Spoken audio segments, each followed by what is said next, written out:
So, hello everyone. Welcome back to another live stream. I think we shall do something that's uh, almost revolutionary for this channel, which is do a live stream about a book that is good. That's that's something I'm not used to. I'm kind of excited. I'll try my best here. This is new territory almost. So yeah, as you can see from the title, we will talk about Starfighters of Adumar today. And I guess we'll start the way we always start, which is Pico, as Greyholm is muted right now. Maybe you want to quickly just say, I suppose you read this book now for the first time. Yep. How did you like it? This book is great. It turns Wedge into a real character. He Yep. already was kind of one in the previous Mhm. ones, but this one, Yep. it's another level, I think. Yep. I agree. This book is excellent. It's very high up in all, just in ratings wise, in all the books I've read so far. It's not even close. Yeah, especially Wedge. He gets saved quite a lot in this book, and I really appreciate it. And yeah, it's the thing they did with Wedge that we'll talk about, with Leia. What I have to say about Leia and what you already mentioned once is that they made Wedge like the general in the previous books. So he's not actually in X-wings anymore. He's now in the fleet, more or less, and they didn't really give him to do anything really to do anymore. He was just there then, and they sidelined him basically to take care of Kwisatz as a character who, Oh my gosh. yeah, I don't really see if Yes. there was ever any plan to really make something more out of her. She was just like the convenient connection to the Oh, yeah. maw. I And guess now would be a good time to talk about her just in general. yep, What about is Kevin, Kwisatz? yep. What is Kwisatz? That's a good question. Yeah, the impression I'm starting to get of Kevin is that he just wanted a lot of people to get together and settle down, which is why he decided that since Zahn said Luke and Mara aren't getting together, alright, let's get Lando and Mara together. Yeah. I actually He just wanted understand that someone to sentiment, fill it. but you actually have to, I can write understand, the but you story. actually have to make it good. Yeah. Yep. You can't just you can't just say, alright, he's getting together with this random person that we don't know anything about or Yep. care about. Like yeah. yeah. It has to be an actual person. Yeah, especially that if you get fits. this. Yeah, Yep. that's true. I mean, it has to be a character, and this is something that, Mara Jade was a character before she was Luke's love interest, and Callista was not. Let's talk Callista about was them. literally Luke's love interest. That was the only character trait. Yes, It's like, for instance, black female sidekick in a Marvel movie. she's It's just their there only to be character there. trait. Yeah. Yeah. She is what she is, and that's literally all of her character. And yeah, the same thing sort of applies for. Yeah, I mean, Kwisatz. What even is Kwisatz? That's really the She proper is question here, nothing. She because is a plot device. she literally is. She So sucks. she's sort of I can't there. even say that. Yeah. She has to have a character to suck. That's yeah. I mean, you can make that argument. She's sort of there to I say be. that she sucks because she doesn't have a character. So Yeah, I mean, we can she's go sort of either way. there to be the source of exposition dumps for the New Republic about the Maw installation. And as soon as that's finished, the thing that you really noticed in every time they tried to write her is the amount of involvement she had in anything happening in the Maw. That was always up for that changed. That changed with the wind. Every time there was something else. Oh, she was naive, and then she sort of guessed, but no, then she was brainwashed. It's Yeah, the Death Star was meant to blow up asteroids or some nonsense. yeah, exactly. Mining something. I don't think Kevin was ready to write a character that is sort of villainous. I am not sure what He this does was. this better with Andrew Galandro in Young Jedi Knights, if you can consider her such. Oh, Pico, okay. thoughts on that? You've read Young Jedi Knights, right? Sorry, which character is that? Andrew Galandro. Yeah, I need a something else to a name. Yellow lightsaber gets high on drugs a lot. That's why she can use it properly. Nice. No, this isn't ringing a bell. We'll get there. She tied into the Daily Trilogy. Oh, Oh. her. Okay. Anju. Yeah. I see. Yeah. I see. Yeah, no, but So, thoughts on Kevin writing her compared to Cuisax in terms of a She's a much better kind character, of but she villainous has one. but a bit sympathetic Mhm. character. yeah, I mean, pretty get sad there. actually. Yeah, we'll get to that. We'll yeah, get to that. We'll get to that. Yeah, and Kevin, you have this thing with Kevin, which is he sort of had his own idea of what to do in this. Whether that idea was good, I think we've determined that by now. But yeah, he had like his own thing, and there was a bunch of stuff that was sort of in the way. One of them being the whole existence of Mara Jade, but then also like the settling down thing, which sort of made characters unfortunately stale.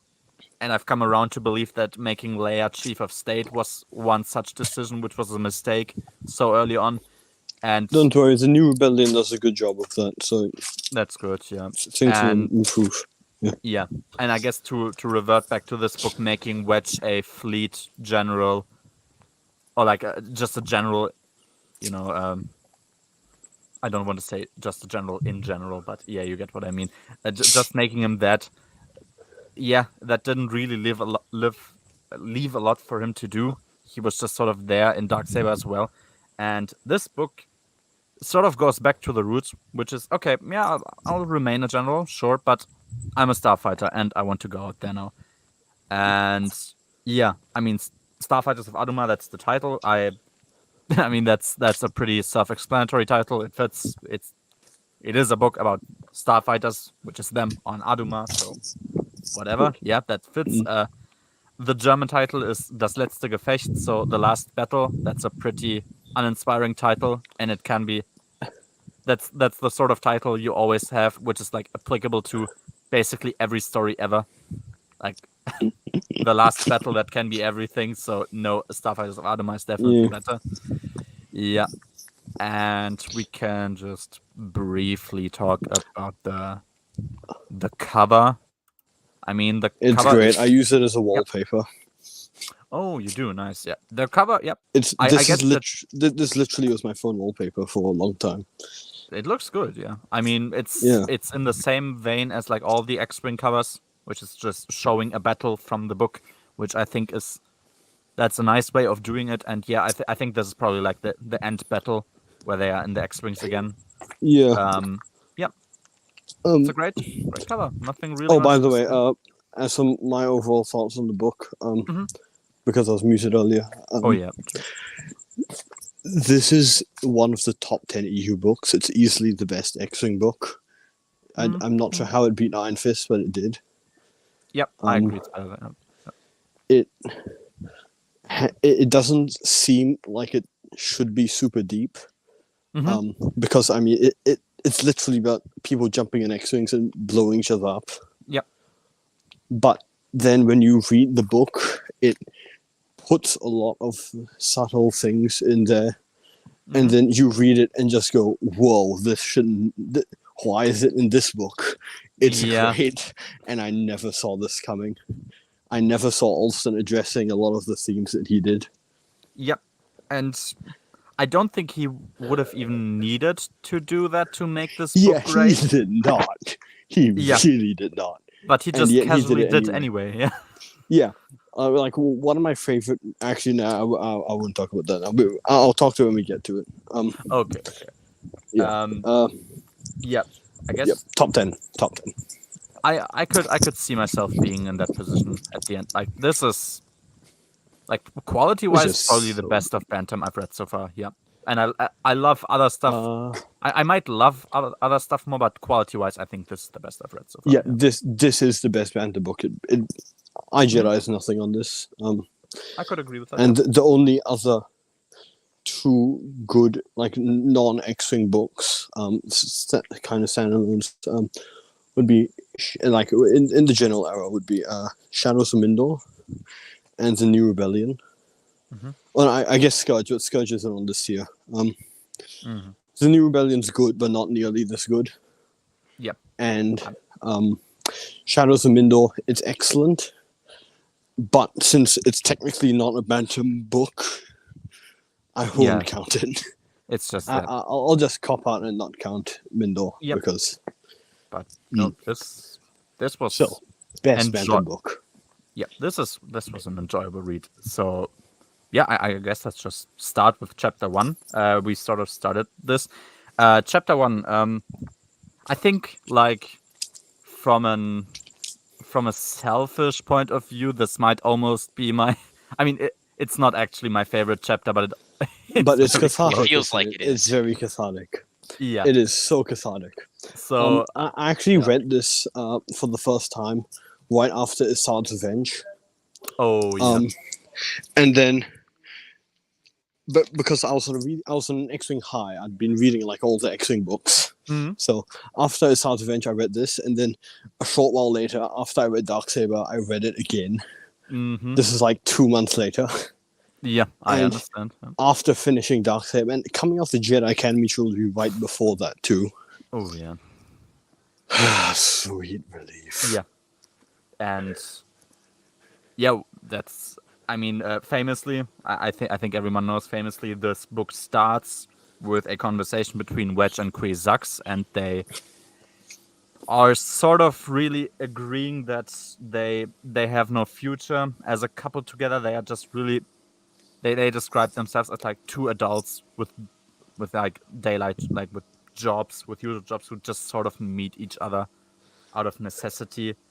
And what they describe themselves as having is more like affection than really love. It's just, we sort of like in the way you would care about somebody who, I guess, saved you, or who seems like someone Yeah. who needs saving. Let's just leave Kwisatz at that. We don't need to Like go. Luke and Leia in Empire Strikes Back. Kui shows more character in these 3 pages than she did in the other 4 books by Kevin. Yeah, I I almost agree. I almost at the only almost, but I almost felt bad because Allston was so good in writing her, and like yeah, exactly like you said, in these 3 pages, much more than anyone, like obviously than Kevin did in his books, and I was like, oh, I almost feel bad, but really only almost. Yeah, get her out. But and if you think about it, Allston went out of his way to make you not feel bad for Kui by making it a mutual breakup. that is true. She also, yeah, she was not And like he talked about heartbroken. the mutual. Yeah, she wasn't heartbroken. She still would be friends with him, even if she like never shows up in the rest of the EU again until Yeah, maybe one New Jedi Order name drop. I'm not shedding any tears. Yeah, but Yeah, I mean, Allston did not need to do it the way he did, and yet he. of course, Noah comes in for only one Allston. thing here. But I have to. We'll talk about that later. But this also reads as a great continuation of the Rogue Squadron books, which I also Oh, really of course. appreciated. Yeah. It's really like it's just a great continuation of the X-Wing saga as a whole. Yes, And it really brings everything together in a Yep.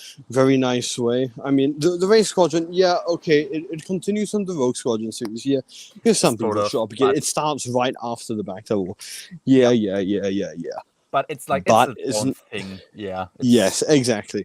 We call it the Rogue Quartet and the Wraith Trilogy for a reason. Mhm. And the Yeah. reason is not just different authors. The reason Yeah, is because that's what it is. It Yes. has separate very different things. tones. Yeah. It focuses on a lot of different things. It has different tones. Like Different themes, even. it's not the X-Wing septology or something. It's really 2 separate things. And but they break up pretty mutually. There's nothing really a lot like really to say. She's not mentioned.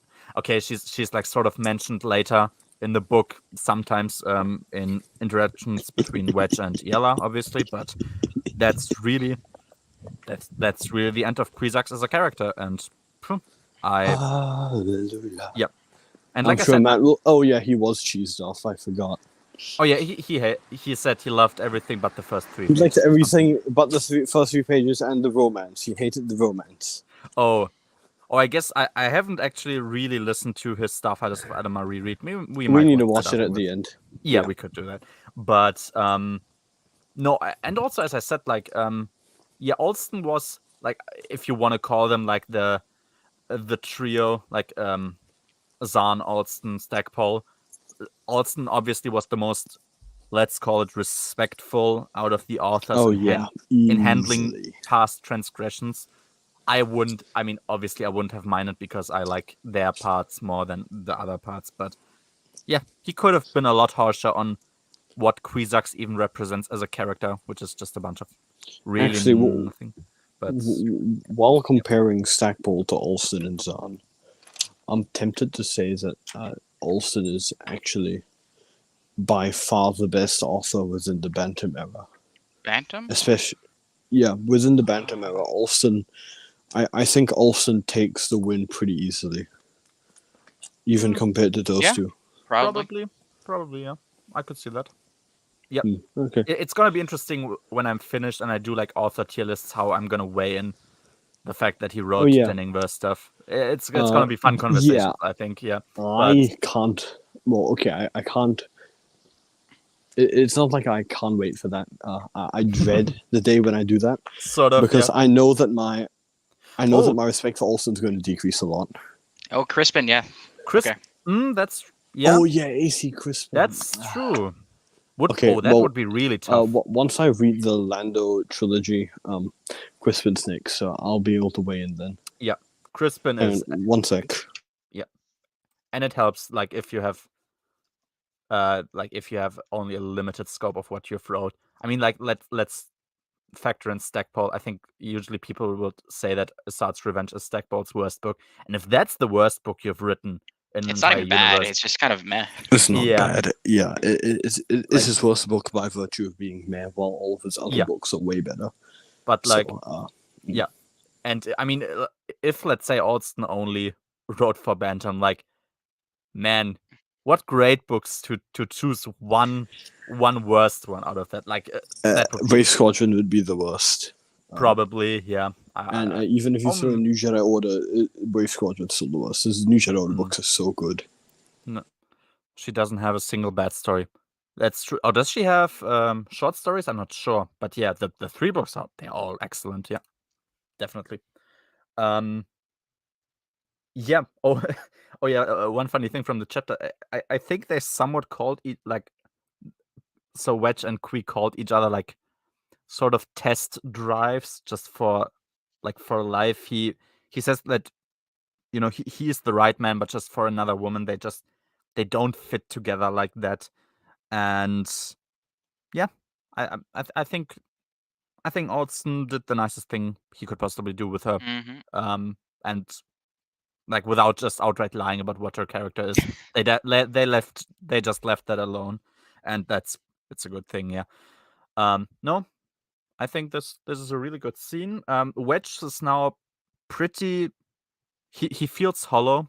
He's like, you know, his private life is empty. He doesn't even feel like he really has a home now anymore, and he basically will try to, you know, to search for help, like to do something with his life again, which seemed to be on pause more or less for the last books. So yeah, there you go. It's the first like stepping stone of Wedge improving. Yeah?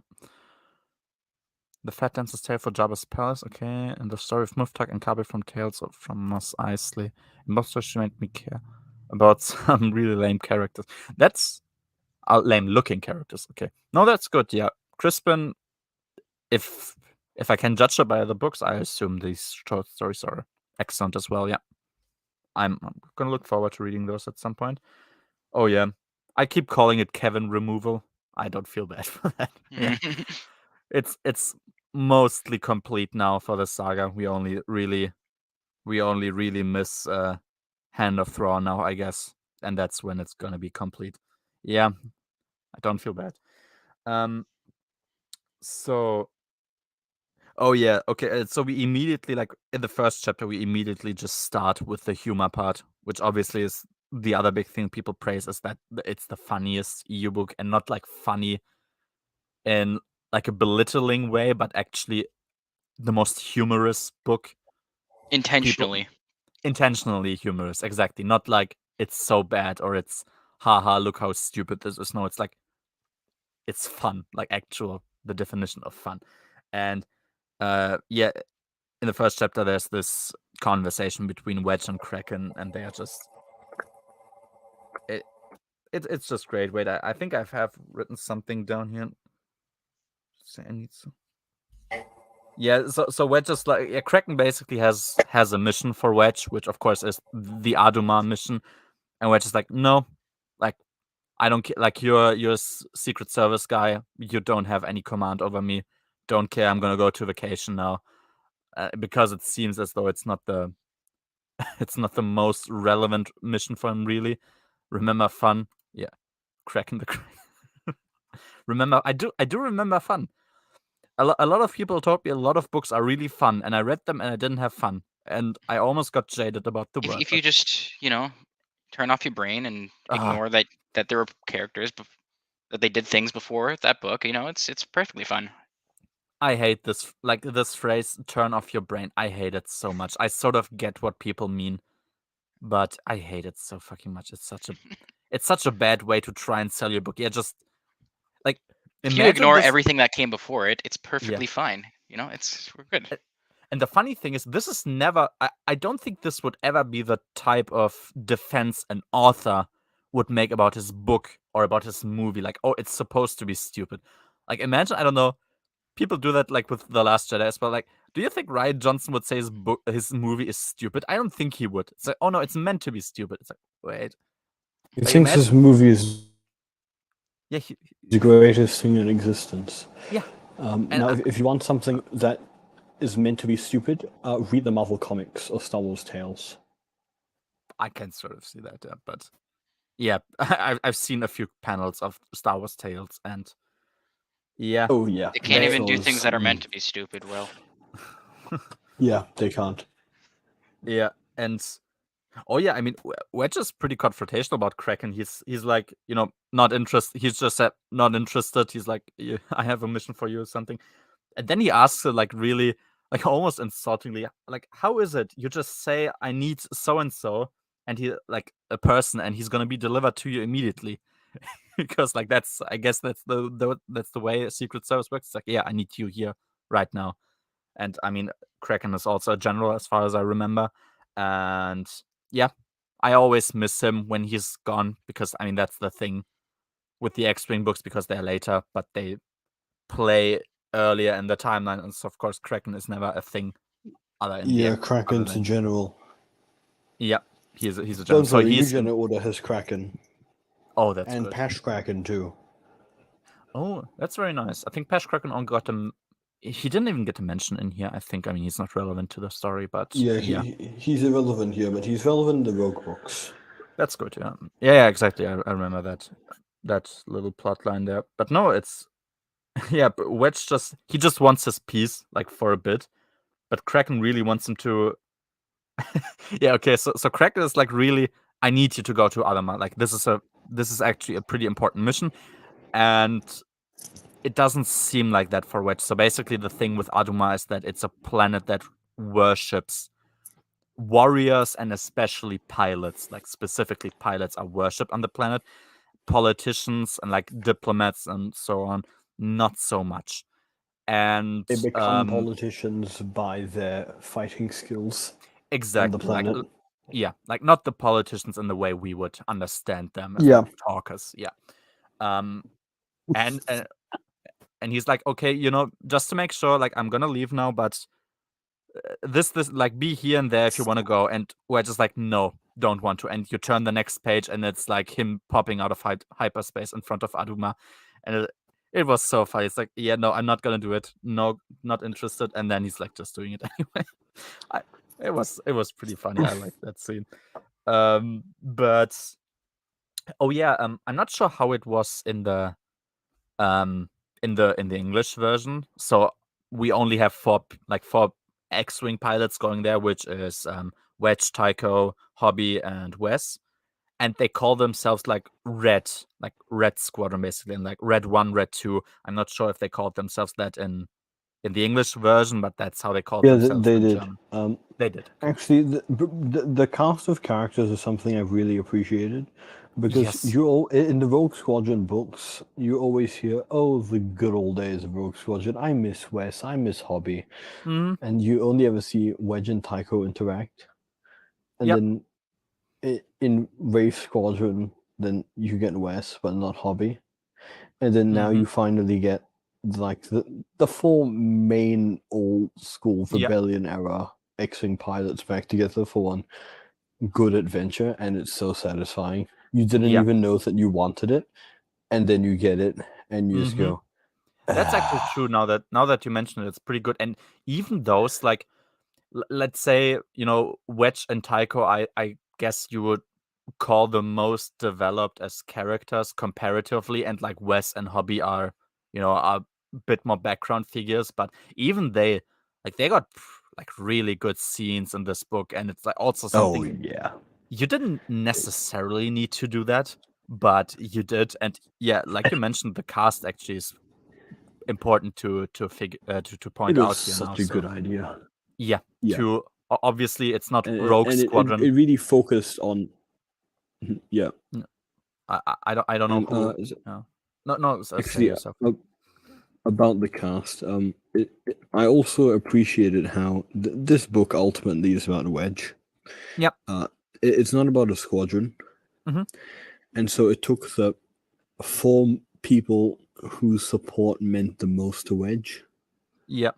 and focused on him with them surrounding him, Mhm. instead of having like another 11 other squadron members and then Illa Yep. hanging around. That would have been unnecessary. Yeah. Yeah.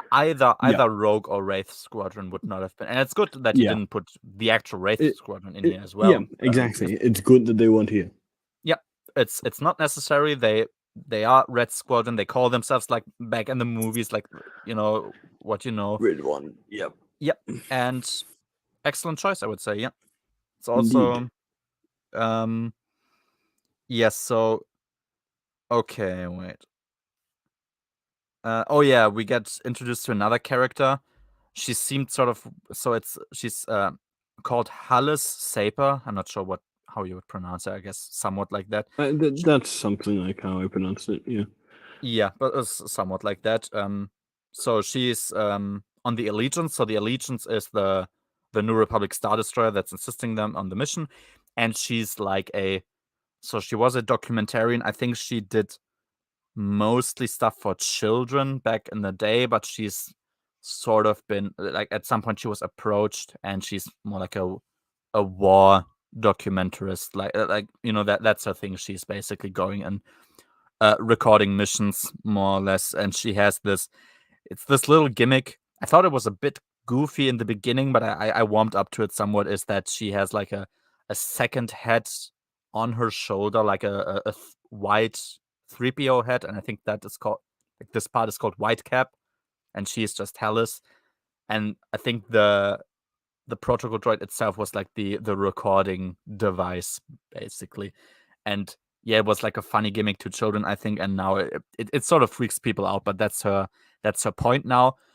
I almost thought she also wouldn't be quite necessary, but she has like somewhat important parts towards the end, which gave me the impression, oh, okay, it's good. So you did think of making her do something of relevancy, and it didn't. It made the character feel relevant when it might have turned out to be different. Yeah. So exactly. Yeah. Now instead, she wants to record the dogfights that the Reds are going to be involved in.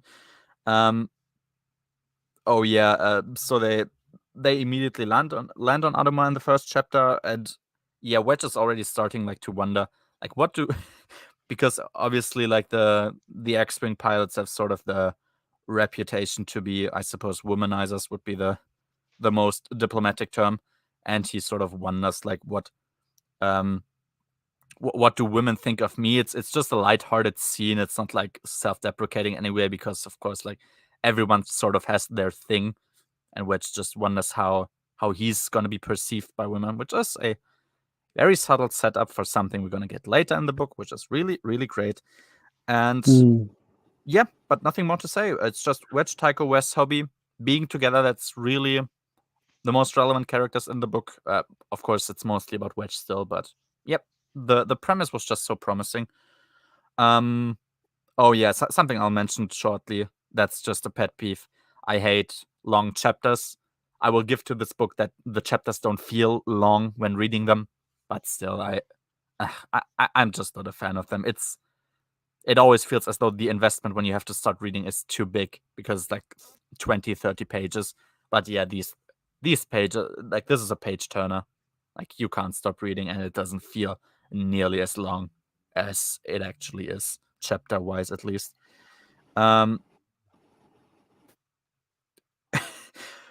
Yeah, there's a scene, I think. I'm not quite sure what the context was again, but there was this phrase. It was just another humorous scene. It's like, is diplomacy saying something calming while you pull the trigger? I think this might have been like a Wes Jensen line or something. It's just them making fun of the diplomat. I'm not sure if he's already introduced here. They are going to be accompanied by, for this mission, the local like connection officer to the New Republic. It's pretty funny. We have a little snub fight between. So they are like in their landing. They are like landing down towards Adumar, and they are attacked immediately by by Adumarians, and they have to defend themselves. They shoot them down. This is going to be something we're going to talk about, like the Adumar culture, because not only does it worship pilots, but of course it also sort of worships a warrior's death.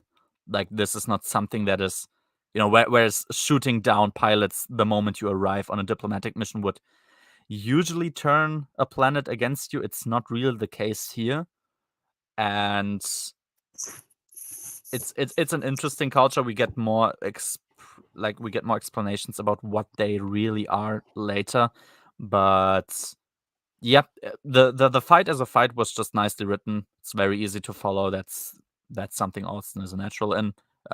He's proven this already in the Race Squadron books. So really good stuff here.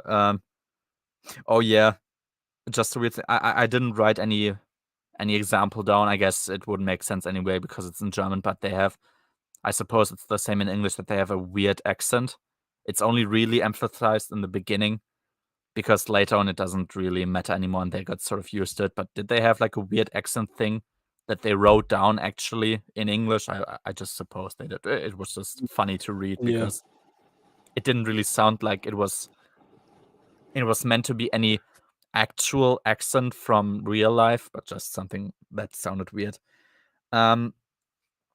Yeah, so okay, so the New Republic, basically, like, as how would you say, as an introduction gift basically to Adumar, sent them like videos of the battles of, I think it was Yavin, Andor, and Bakura.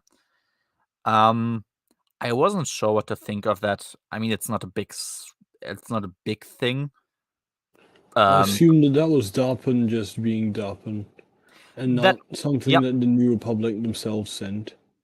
That might be, yeah, probably he has like, you have like a free pass basically to do a certain amount of things, and I suppose this was just something he was allowed to do. Actually, he might not even have been explicitly allowed to do it, and he just did it anyway because he does a lot of that kind of thing in the book. Yep, that's true. That might also be a thing, because I'm like, if this is something officially by the New Republic, like I would always assume it's this like military secrecy that wouldn't really be breached even for Adumar. But yeah, it might have just been a Darpin thing. I'm not sure if this was specified who exactly did it, but yeah. It's not specified. I've read the book 2 or 3 times at this point. Yeah. I'm pretty sure it's not specified. I don't think so myself, yeah. They are indeed suspicious of why randos are just attacking them. I was almost afraid that we would just treat this as, oh, it's a thing that happens. But then again, it was Allston. I wasn't really afraid of it. Yep, so it's like, okay, why is that a thing that we just randomly got attacked? Because they didn't really get quite introduced to what exactly Adumarian culture is all about, just very briefly. Oh yeah, we have Wedge. Of course, Wedge being a general, he was moved into more of a formal figure, at least compared to what he was before. That means he always has to give like these boring speeches, and he made himself like a basic structure to to make every speech. It's like, who are you? Like you yourself. Why are you here? Tell something personal about yourself, and then say bye before you look like a fool. It's just like, yeah, that I think everyone who had ever had to give like a sort of comparable speech, it's like, that sounds somewhat relatable. Yeah, just be quick before you say something stupid and go off. It's just it's pretty fun, just fun little scenes here. Oh yeah, we get a bit of that was just something I thought was funny. We get a bit of description what specifically the women of Adumar wear. And a lot of people, or like generally the people, a lot of people were wearing pantyhoses or also dresses that are tied under the hips. I just thought that was an interesting detail, I suppose. I guess even Allston has these little scenes sometimes. Yeah, but it was All just Bantam funny. authors are horny. All band, yeah. Even Allston has to, but I mean that was funny. That's not a wasn't a big problem. It was just interesting to read, I suppose. Oh yeah, we do get specifications that, of course, being a war-focused culture, everyone is armed, and most people are white. I just thought it was, or like light-skinned, I suppose. I was also just thought that was a funny thing to point out. I don't know why. It just looked interesting, I suppose. Yeah, we get a bit of explanation what's the way of life there. So people in general are the ones who really are directly securing peace. If you have people who want to make like problems and they won't stop, even like if asked nicely, someone would usually just kill him so he doesn't further insult like the customs of Adumar. I mean, it sounds like a chaotic culture, obviously, but it sort of makes sense, I guess. Yeah, people are just like sort of taking things into their own hands, and it's like it's a pretty tight knit culture when it's about the customs, and so people generally just don't do that stuff, I suppose. And yeah, like we said, like everyone's armed, like everyone just is just gonna take care of it themselves. It's funny. And oh yeah, we get introduced to a character we talked about already. So Darpin. Darpin is the local diplomat, and yeah, Wes Jensen calls him ejection seat Darpin because like back in the day he also was a pilot, and he had a malfunction in his seat like once, like during training, and it ejected him like towards space. Because the planet they were training on had such low gravity that he didn't fly down like with a parachute, but he just was ejected into space, and someone had to pick him up. It was a pretty fun thing to imagine. He's just like Yep, flying it up, and it obviously really doesn't is. stop.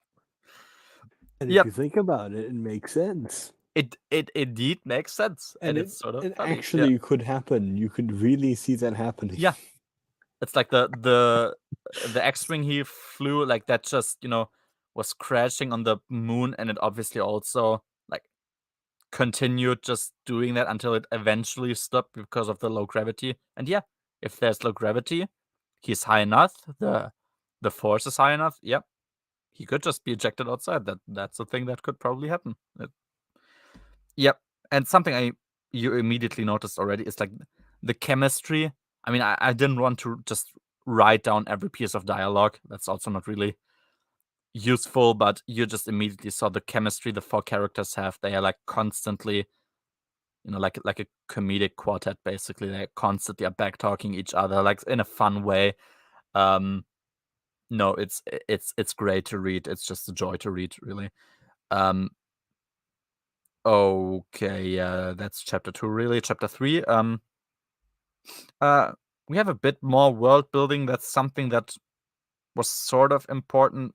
It's that to ensure like private communication between people, there's actually like cables going in between, like from building to building, to like actually have a direct line of communication, a literal line of communication to other people, which doesn't even sound that stupid. It sounds somewhat smart because, yeah, in a futuristic society, I guess you have to be worried about spies.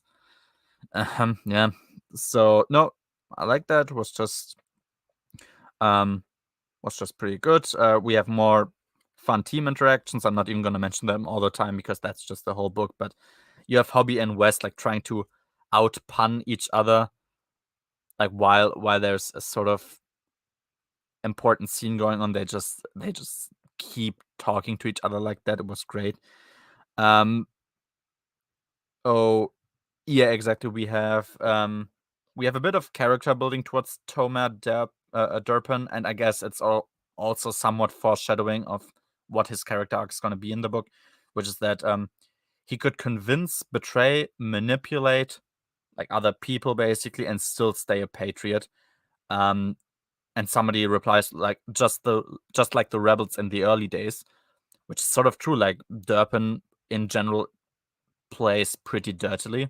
He has a mission, he has his agenda. He doesn't really care if someone who gets himself in trouble gets killed in the process, or if he's gonna, if he's gonna get in trouble, he's gonna get abandoned. He has his mission and he's gonna follow it, and he doesn't play fair, more or less. But yeah, that's true. That sort of is almost. I mean, not that extreme, but it's almost is something characteristic of the Rebel Alliance, which is, yeah, you are the underdog. You don't have the resources to play fair, more or less. You have to be the asshole in your execution, and I think Durpin actually represents that quite nicely. Oh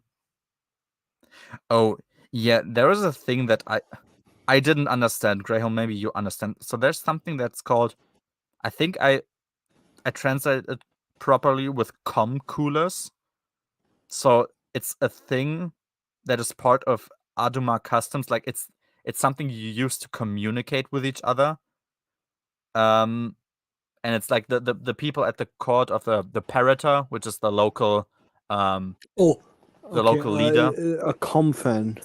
Comfan, yeah, I guess So that's something like that. Basically, Allston got the idea of this using of fans to sort of like indicate emotion or secret message or whatever. Oh, okay. I think see, that the historical examples are the same, but yeah. No, yeah, Coup fan, maybe.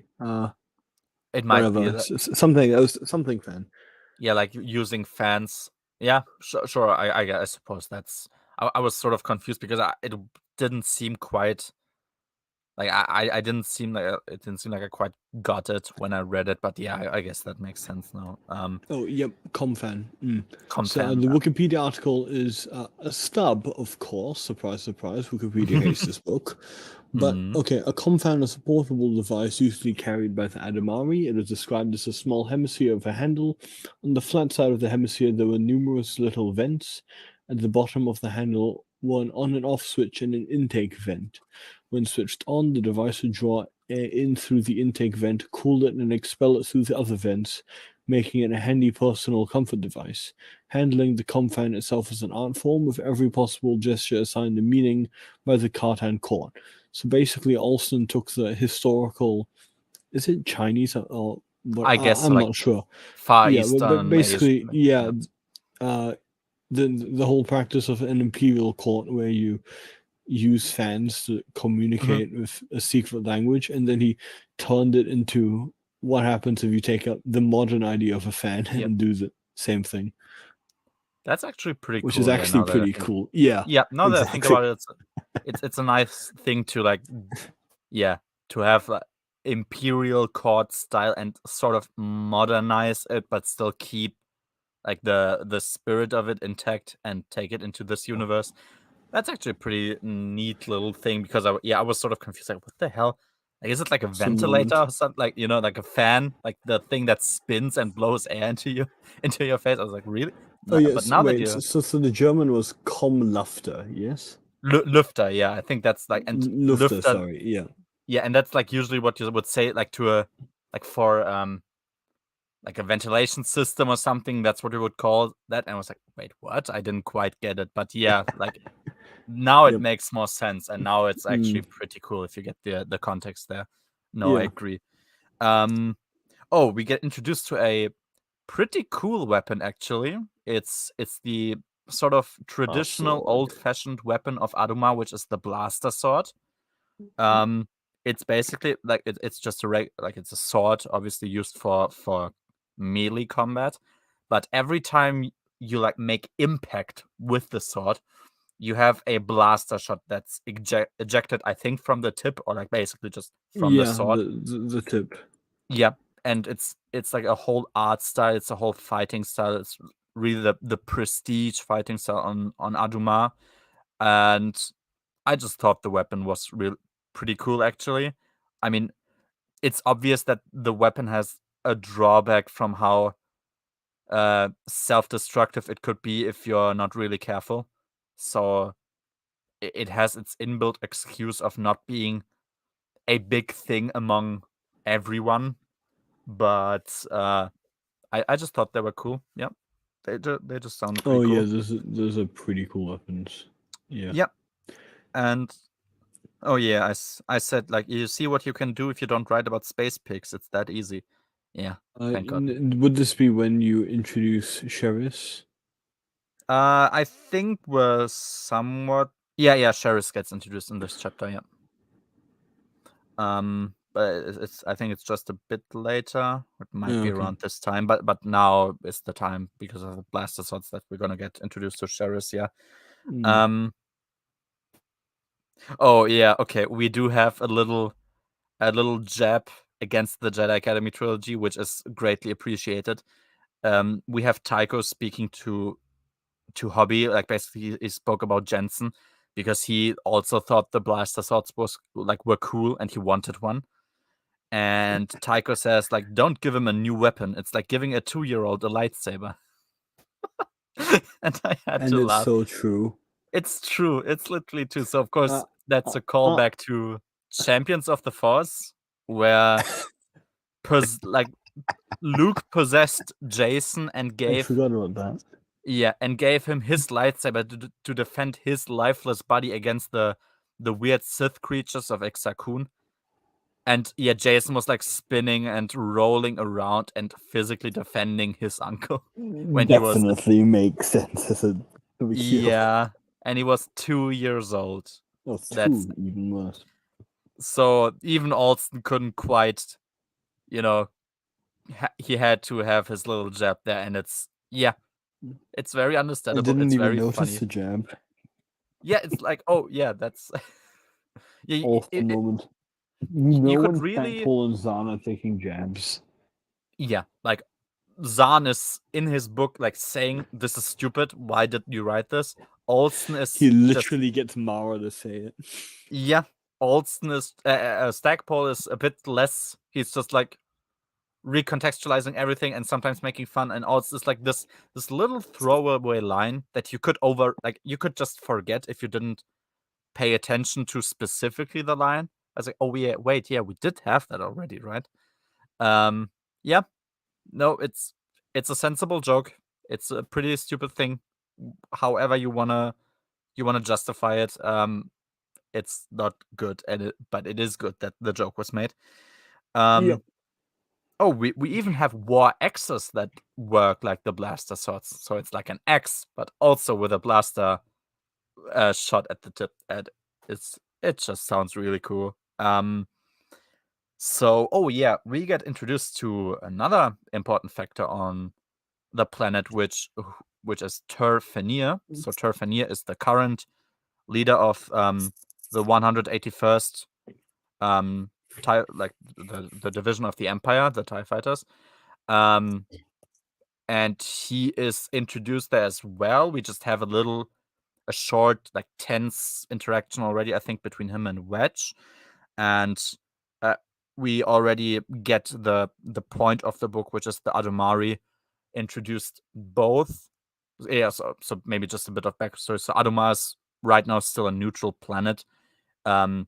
It's specifically important because it has a lot of military industry, and the New Republic suspects it could turn the local industry into making new proton torpedoes, and that's why they have a high interest in getting the Adumarians to actually join the New Republic. And of course, the Empire sort of thinks the same way. And Adumar is only now really opening up to the idea, which is why they invited both of them at the same time.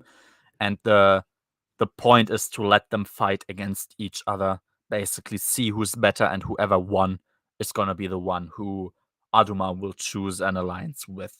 So Terfanier and the 181st is here as a representative of, like, the elite pilots of the Empire, and Wedge is going to be there with his pilots to represent the elites of the New Republic. Yep, but that's a pretty cool thing. Yeah, we get a bit more. We get a few more. Oh yeah, but I did wonder, because we didn't get a mention. Like, I mean, it's safe to assume that the 181st flies for Pelion, because he is. They do. Yeah, because he's the most official leader the Empire has at this point. Yeah. Yeah.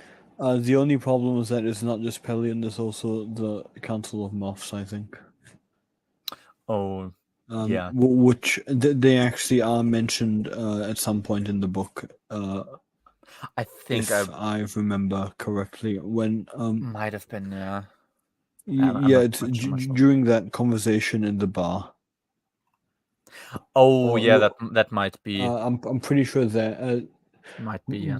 Basically, both Rogris Wedge conversations, I'm pretty sure, bring up the Council of Moths.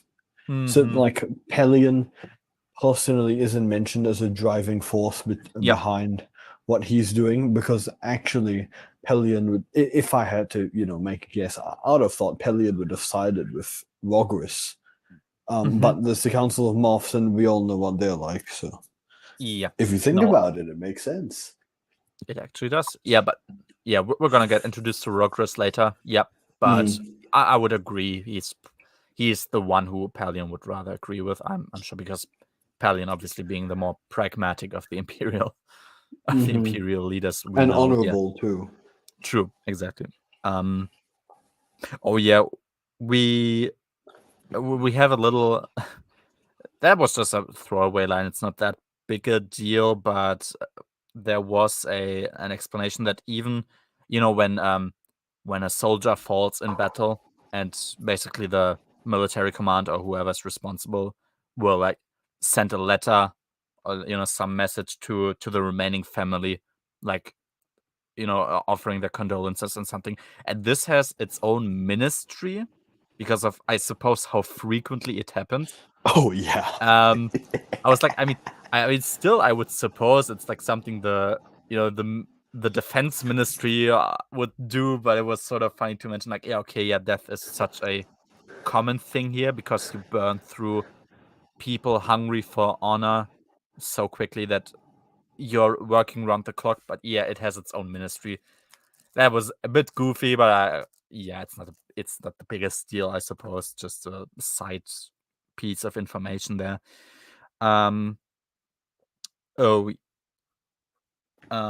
Yeah, exactly. We have this. We got introduced to Charis. So Charis, just a quick summary. So Charis is basically a pretty young local girl who got popular by being very skilled at blaster sword fights. So it's its own, like, there are tournaments where you obviously gain a lot of honor. That's the local social currency on Adumar. And Charis is very skilled in those, and she sort of got popular also by more or less fighting dirty. She uses a knife like she as a uses secondary. quote vulgar techniques, unquote. Exactly. Yeah. She has a knife as a secondary weapon. She, sword she and dagger was very much a thing in medieval Europe, Renaissance Europe. So yeah. yep. Yep. She's like a street. I think she was even introduced as like a street fighter type who got popularity by slowly working up her ranks. Yeah. Yep. I believe that it's also mentioned later on that her parents were those pretty poor factory workers who live underground. Yeah, So exactly. she was really low class, and then she worked her Yeah. way up by skill of the blade, which is pretty Yeah. cool. Exactly. That's the thing we're gonna introduce like really, I think really late in the book when Oh yeah. the tides of the conflict are sort of shifting and Wedge is gonna go somewhere else. Yeah, exactly. That's what we're gonna get to introduced to like the dark side of Adumar basically, because for now we're only really on the prestigious side, like they are in court constantly, of course, because they have to talk with the parator, or the parator, I guess that's how to pronounce it. Yeah, and yeah, then later on we're gonna get more about that. Oh yeah, we have just another little scene I just wanted to point out, like Wedge has these scenes like where he wants to talk to the pilots alone, and we have both Durpan and we also have Cheris who want to come with him, and he's just like in the book he just like said shoo, like go away. Like nothing more, he just said shoo, go away. It's pilot.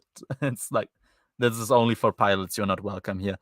I don't know, it was just funny, nothing really more to say. And we get introduced to another pretty central person in the book, which is Iella. So Wedge finds someone at the first like court party they're at, and he sees this woman who looks pretty familiar, and he's determining very quickly that this is indeed Iella. She is in disguise, obviously. He didn't want like to put too much the spotlight too much on him, so he sent West there instead to like insinuate to her, the commander wants to meet up with you at some point. Yeah, I like that. This is something I wrote down. I compared this scene to Kip. You remember in Darksaber when Kip and Dorsk 81 snuck onto Dala's Star Destroyer before she started like her crusade, Yes. and randomly, I think it was Kip, he just starts screaming, "Oh my god, Dala is alive? Wait, what?" Until everyone looks at them and it's like, "Wait, who are you?" And they were not Yes. in this position. I immediately And he thought of somehow escaped alive. yeah, and they somewhat mysteriously escaped alive.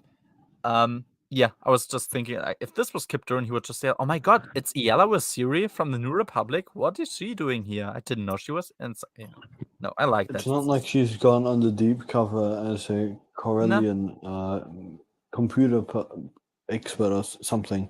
Yeah, exactly. And has somehow managed to learn all the comfan signaling techniques in a few months. Only for Wedge to just show up Kip to show up and blow her cover. Yep. Yep. That would be in character, definitely. So yeah. Good point. It would be in character for Kip, at least. Yeah. And oh yeah, we get introduced to it's also somewhat like, looking back on it, it's also somewhat of a foreshadowing. So there is like a demonstrative sword duel that we get to experience, and Wedge is given the honor of deciding whether the loser of the battle is supposed to die or not. Now Wedge gets into this conflict, and he's gonna get into this conflict a lot of times, which is this thing of like mercy is not it's not hated, I suppose. It's not like a Sith thing, but it's seen as more of a dishonorable way of deciding a battle, because a warrior's death and also like dying if you've brought shame upon yourself or your family is seen as the proper choice. And Wedge, but still Wedge, of course, as a person, doesn't just want to be responsible for just the ruthless killing of a bunch of people who he would say don't deserve death. So he tries to work his way around that. Exactly, yeah, because deciding for mercy is improper for a pilot, or would be considered improper for a pilot, but yeah, he doesn't actually want to let just people die. And he tries to trick that rule by saying that, okay, with this lesson learned, the boy now can learn pain and try not to embarrass his family when he dies at some point later. And people sort of accept that as a way of working around their own rules. And I like that. I mean, I obviously like that Wedge just doesn't just kill, but he also doesn't just abandon the mission. He found a suitable middle ground for now, and yeah, just a nice little character scene for Wedge. Nothing more to say. Chapter 4. Okay. So we get a bit more about Adumar. So the Parator who they are meeting, he's not actually so he's the Parator of Kartan, which is the biggest continent or the biggest nation basically of Adumar, who doesn't actually speak for the entire planet. So there's a bunch of other little countries that also are on the planet who are not necessarily on their page, and Kartan seems to be the most like zealous when it comes to traditional Adumar culture. It's not it's a thing, but not that much a thing in other countries, which is also an important setup for later for the book. Yep. And we have we have Wedge obviously talking to Iella. She told Wedge that she's been, or like apparently she's been there for like a few weeks already. Which does prove that because Kraken, sorry, Kraken insinuates that this is like a very new thing. They just got word about Adumar, and insinuates that Wedge is the first person to go there besides Starpin. And that's obviously not true now because we obviously now see Iella being there for an extended period of time already. So yeah, that's just it. We just get a little bit of, oh, okay, so things are not quite as they seem, and it leaves the question of why that's a thing. Yeah, it's just also a nice little setup for later on in the book. Oh yeah, exactly. We more joking around. It's like really smooth transitions between being serious, and that's actually a thing. Like, even though this is a humorous book, it's not inappropriately humorous when there's an important scene. We do have the pilots being like really serious. We don't have them joke around. But then again, if it's a bit more laid back, they will revert to their other personality more or less. Yeah, we get an introduction that was sort of implied already when Cheris was first introduced, which is that she seems to have a thing for Wedge. There's obviously a quite big of an age gap between them. I think Wedge does say he could be her father, because I think she's like 18 years old even at that point, so she's pretty young. And of course, Wedge more so has a thing for Iella than for Cheris. I did say I didn't hope that it would develop into a big dramatic thing, and it actually did not in the end. So I was proud of that, because that's just not a thing I enjoy, and it would have taken a lot of energy I had for the book out if this was like now becoming a love triangle romantic comedy type of thing. But it got handled pretty seriously and pretty adultly, and it was clear that Wedge had no interest in any way really for Cheris, even though he could admire her for other qualities of her, but just not for that. Yeah, and I suppose if I had to try and find something I would call the weakest part of the book, Cheris might be that, because even though she isn't useless and she gets a lot of character, especially towards the end, you could argue that comparatively she's contributing some at the least. But I do still think that overall Cheris was an appropriate character, and I did like that this didn't deteriorate into any bigger romantic subplot. Yeah, it was just a side thing that was mentioned. Yeah, so we have Wedge also having another character moment simply. So Blade 32, that's the type of that's the most modern starfighter that the Adumarians use. It's called Blade 32. And Wedge is, of course, to show off his skills, allowed to fly one of those. I have finally returned. Hello, where are we? Welcome back. We are at chapter 4 now. Nice.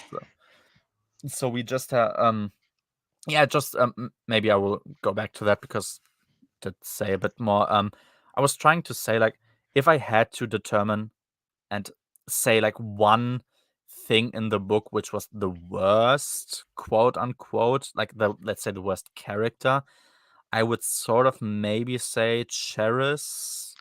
I don't think she's a bad character, and she got a lot more to do in the later half. I think her crush on Wedge was kind of not necessary. Yeah, it added nothing to the book, in my opinion. True. I don't think you needed that, and we have that scene later in the tournament, where he refuses her, obviously, her advances. I also don't think it was necessary, and in the beginning I was almost afraid there would be an actual drama thing going on. I mean, it was pretty clear pretty quickly that Wedge had no interest in any of that, and that is appreciated. I wouldn't have needed that. Yeah, I don't think she's a bad character. She has, like I said, she has a lot more to do, more so in the later part of the book, towards the end. But yeah, if I had to try and pick out one character who I would call worst, one of the more relevant characters, I guess it might be her. But I came around to actually like her part and feel bad for her. So, there's not a lot. Not a lot of bad stuff I can say about her. Yeah, and like I started before, we have Wedge test flying one of the Blade 32s, so the local Adumarian starship, the most modern one. And he just basically has this little monologue about how much he just missed flying the regular flight and how much he hates being a bureaucrat and having bureaucrats stopping him from flying. And I agree. I mean, we talked about that promoting Wedge is not the inappropriate part of his development, but making him into making him into a fleet commander and just turning him stale, sort of. He was just a person that was mentioned. He really had no distinct character. That was sort of sad. And the fact that, I assume all of the X-Wing books came out after Darksaber. I'm not sure, but I think so. The fact that they did, yes. Yeah, okay. The fact that they did a lot more with Wedge was pretty nice actually towards the end, yeah. Because if you read timeline wise, it's a bit sad what happens with him mid Bantam. Yep. We just get that. Oh yeah, we have Wes. Also, just another humorous scene. We have Wes trying to troll Wedge because I think he wanted to troll him by insinuating that he was flying upside down, just to make him look up. Wait, what? He's saying, oh yeah, something's up there, but it was different for Wedge, and Wedge then looks up and he just sees that obviously Wes was lying, and he's just like, yeah, I made you look right. It was just funny. But yeah, once we start getting into more and more fights, you see that that the pilots do have distinct personalities, and they get emphasized a whole lot actually. Which is obviously Tycho being a more analytical pilot. He's already trying to determine what are the applications of this ship, what can we do with it. Yeah, I've missed Tycho as well.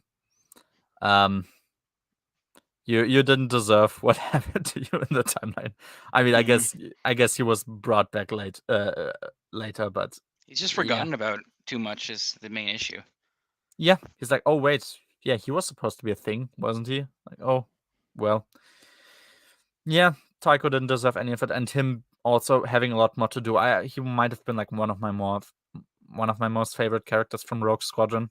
His whole thing that he had with earning people's trust back, I really like that aspect of him, and it's good to have him back and have him also be distinct. He's like, okay, he's the smarter guy, he's analytical. That's his thing more or less. Yep. Oh yeah, we get since we did see that the Empire is also on here. It's nice to see that the Empire is now the one who has to play, basically, like who has to play nice. And I think especially Wedge was a bit, or like one of the pirates was a bit stumped by that, by seeing how they act.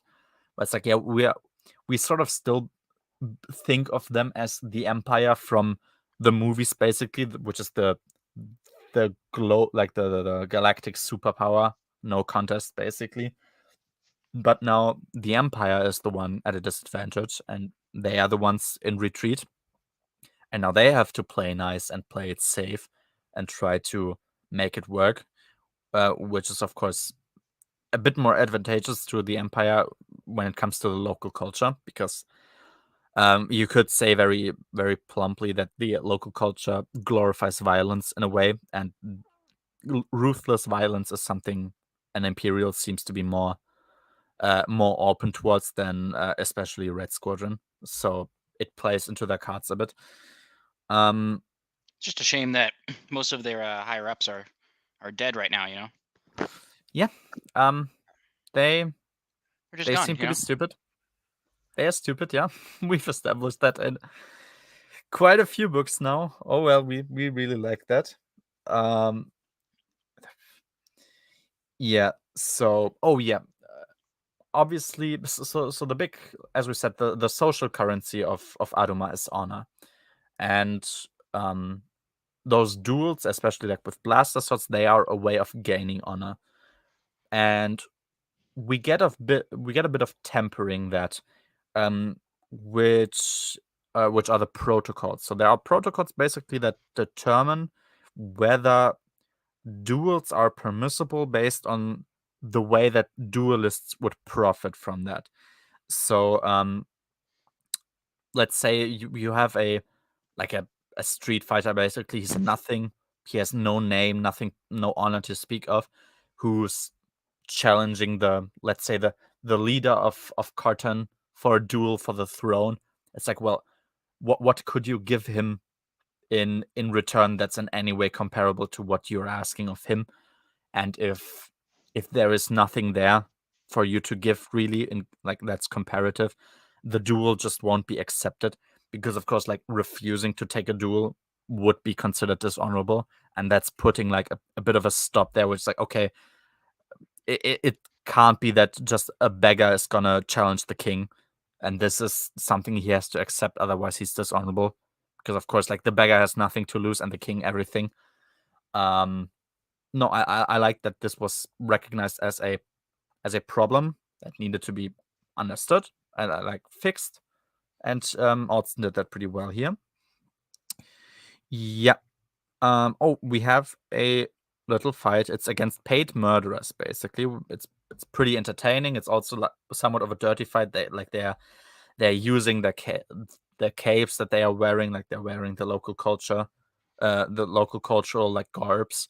They use the capes to restrict people's visions, like of their attackers, or they're pulling carpets, they're lighting stuff on fire. It's just a way I would assume them to fight, because obviously close combat is not really something an X-Wing pilot needs to be proficient in. So they're just fighting dirtily themselves, which works well as a scene. Oh yeah, and we do get very nice chemistry between Wedge and Iella. They work perfectly with each other. We get why Iella is here. She is basically being an imposter. She is here for a computer specialist recruitment campaign. She's basically saying that she's a Corellian computer specialist as part of like her intelligence agency mission. And yep, I just hope to see more of them, and we did get quite a bit of more from them. And yeah, because we have this scene where she says that they've stopped being like they, meaning Wedge and Iella, stopped being friends at some point, but she didn't tell him why yet. We're gonna get to that later. Yep. Chapter 5. Exactly. So a big thing about the fights, of course, is also that the fact that you want to fight lethal is basically a necessity. Like you need to fight lethal more or less to fight honorably. And if you would have stuff like, let's say, fighting simulators, or you use like weakened lasers, or you use like rockets which only shoot paint, basically, that would be considered dishonorable because you're not fighting for life and death. And that would lower your honor if you would agree to such a duel. But also, if the people who are associated with those sorts of duels, if they already have high honor themselves, they might also just make this become a thing that is not a thing now.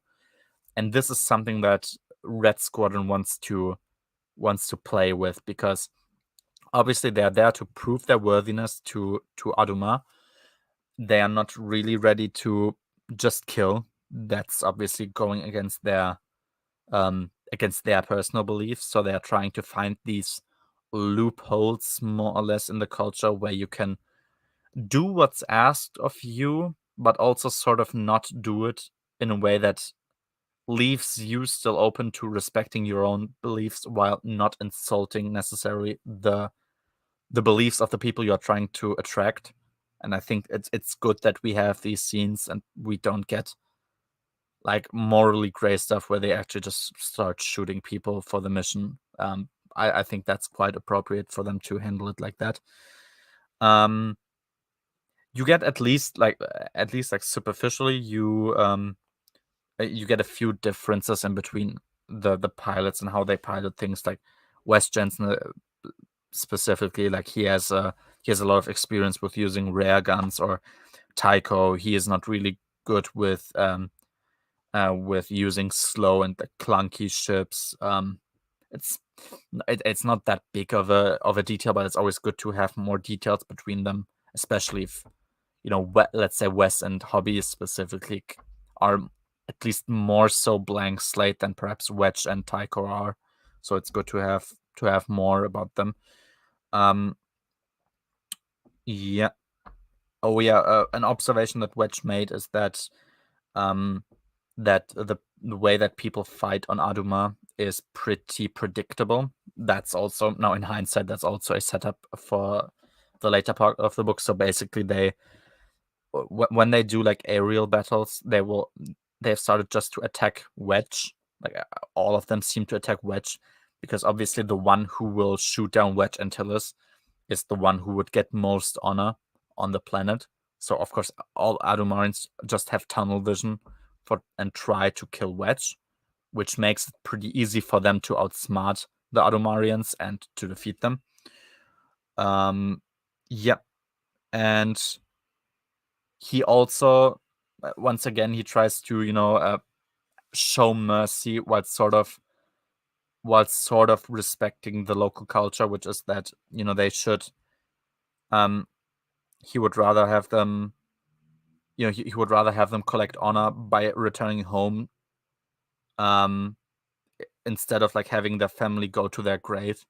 That is something that Wedge is gonna try. So Wedge is basically trying to make it his mission, instead of just being attractive to Trying the to change Adumar the culture, basically.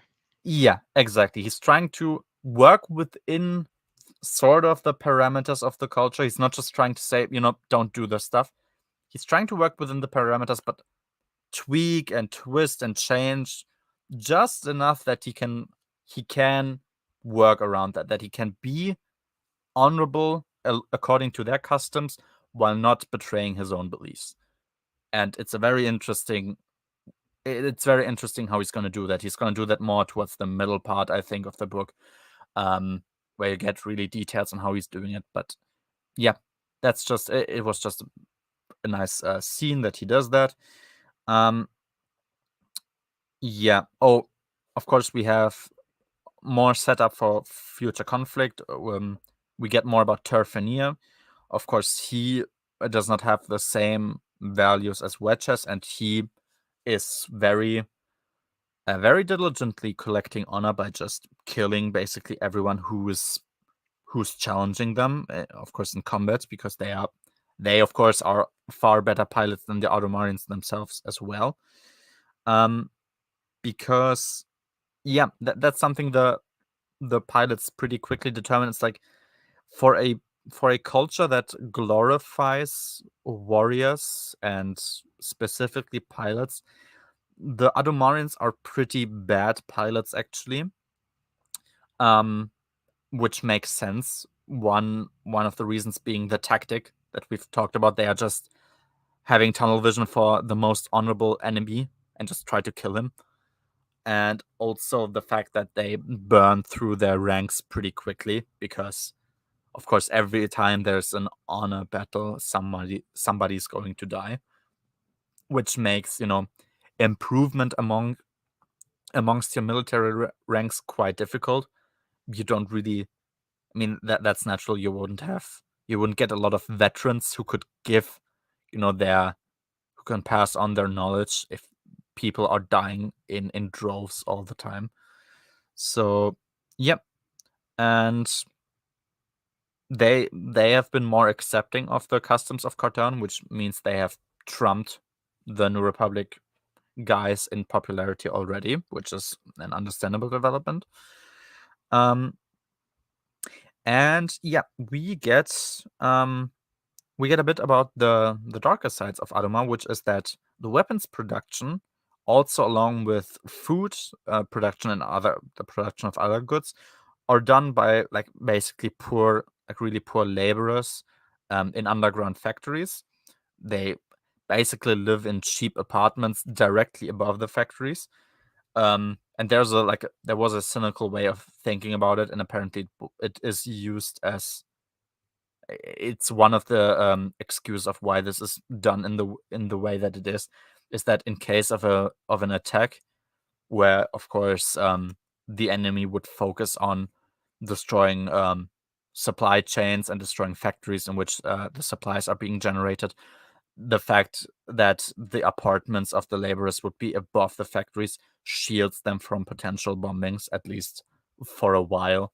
Which of course, it's pretty dark, but it works well for this culture. Cheris, who we got introduced to, the blade sword duelists, the blaster sword duelist, sorry. She's also from this sort of background. She was a laborer there. She managed to become more popular by fighting her way up with the blaster sword within blaster sword tournaments. And yeah, we get a number, about 40% of Adumar is within these factories. But the only real escape that people have would be to enlist for the military, basically, because that would mean they could go out. But of course, everyone who doesn't want to do that for whatever reason, or can't maybe even, they would be trapped down there and basically remain there for however long. They are not gonna enlist themselves. Yeah, I called this basically like a more radical version of Starship Troopers, where you get like the right to vote and all of these privileges that we have in our society today is tied to you serving in the military. And it makes for an interesting culture. And because it's not a comically evil culture where you're just like, okay, yeah, it's just weird aliens being weird aliens. It's like, no, it's harsh. It's heartless, you could say. It's somewhat also understandable, in points at least, where people would get the idea from to even structure their society around those principles. Yeah, and the job, the book does a good job actually. I think of portraying that culture. And Wedge, yeah, as you said, Pico, Wedge is trying to change the local culture, or not just coldly change it, but to adapt it a bit, which mostly involves teaching people about the kind of Push it honor. in a certain direction, basically. Exactly, like try to shift their view just a bit, but stay within, okay, honor is your thing, but maybe honor isn't quite the way that you imagine it to be. So what he tries to do is also teach people the way that he perceives honor as somebody who would be considered honorable on the planet of Adumar, which is that that honor is something internal.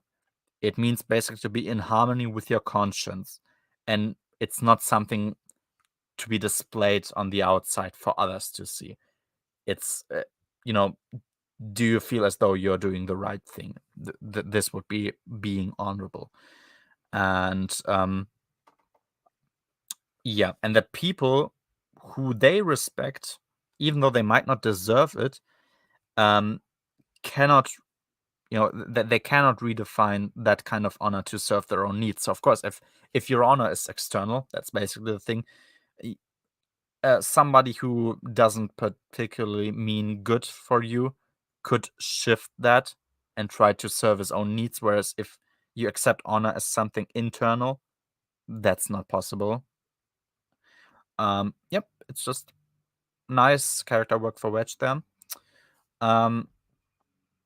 Chapter 6, that's basically it. So chapter 6. Yeah. We get a bit of like how Tycho is perceived by women, which was funny.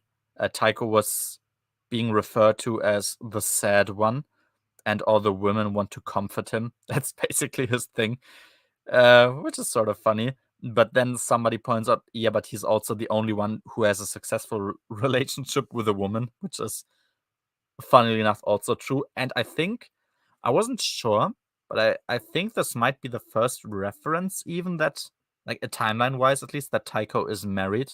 I mean, it's not that he's married to Winter, but just the fact he has a functioning relationship with a person.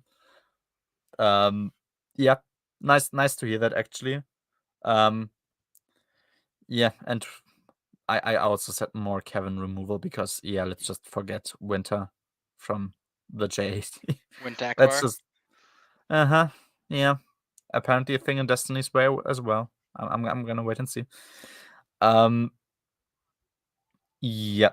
So, oh yeah, Hellas. We get a bit more about Hellas' past. She said she has an education in societal gossip. That's what she said, because like that's her line of work, also more or less. And to that she counts the amount of women claiming they have a son of Palpatine. Which I almost understood as a knock against Children of the Jedi, and it might not even be that. I mean, it's logical that people would try to do that, to gain all sorts of benefits, I suppose. But I just liked imagining, oh yeah, Children of the Jedi, that was a thing.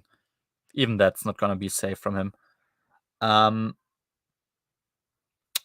We get more setup. Now it's more conflict between Wedge and Darpin. Darpin is basically, like I said in the beginning, he's more of a mission, like an objective focused guy who wants the Red Squadron actually to act more like the Empire. So he, of course, sees what Wedge is trying to do in changing the culture. And even though it works in a way, it's not the fastest, immediate way to getting what they need right now. And he more or less tries to order him. I mean, whenever he tries to order him, Wedge is pretty adamant about, I don't answer to you. You're not my, leader. I don't have to listen to you. I have my orders, and I'm doing them within the parameters I'm allowed to do, because Wedge more or less is free to do anything, and he's just there to ensure that the New Republic and Adumar form an alliance. and Darpin, he doesn't have to respond to Darpin, which he likes to point out, and it's, aside from just being funny, it's also good that he does. But yeah, Darpin has sort of a point. He wants to be more pragmatic. He's like, we need these weapons. Like, the weapons that we could produce here are vital for the war. And he wants them to betray their beliefs, to act more like the Empire, to work more within Adumar, and specifically within Cartan culture, to make the mission work, whereas Wedge doesn't want to do that. Yeah, but it's a thing, like, also that Darpin isn't just comically evil. He's like, you sort of think he's an asshole for being the way he is, but you get why he does it the way he does, and that's just, it's just very satisfying to read.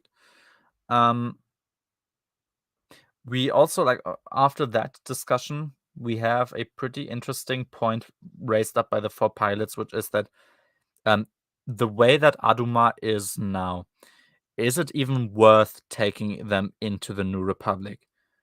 And they are pretty clear. Like, Jensen, he doesn't want to. Because he said, like, they only stand for honor and death.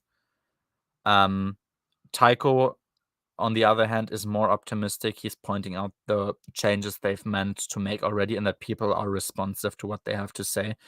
Of course, the majority of people still are not really, but their attempts were not futile, at least. So he's a bit more hopeful for the future. But he is concerned about what would happen to the New Republic if Adumar, as it is right now, would join, which is understandable. I mean, Adumar doesn't seem like a culture that really works together with the tenets of the New Republic, and it's an appropriate thing to think about. Yeah, but Wedge is like, then again, the New Republic probably wouldn't really suffer a whole lot. It's one planet. So he, once again, he has these questions of, should I just do what is asked of me, just kill people, but serve the mission more successfully than I'm doing right now. But he concludes ultimately that he couldn't do it, as it would be a disgrace to the reasons why he even joined the rebels back then in the first place. Although he does fear, nevertheless, losing everyone that's important to him, because obviously if he doesn't do this mission in a way that's satisfactory, or if he is even sort of going against his orders, he might just lose his position. But he seems he's ready to do that, but he's very afraid to do that, and it's a good thing for him to think about. Wedge. Oh, we get another introduction. Wedge means Rogris.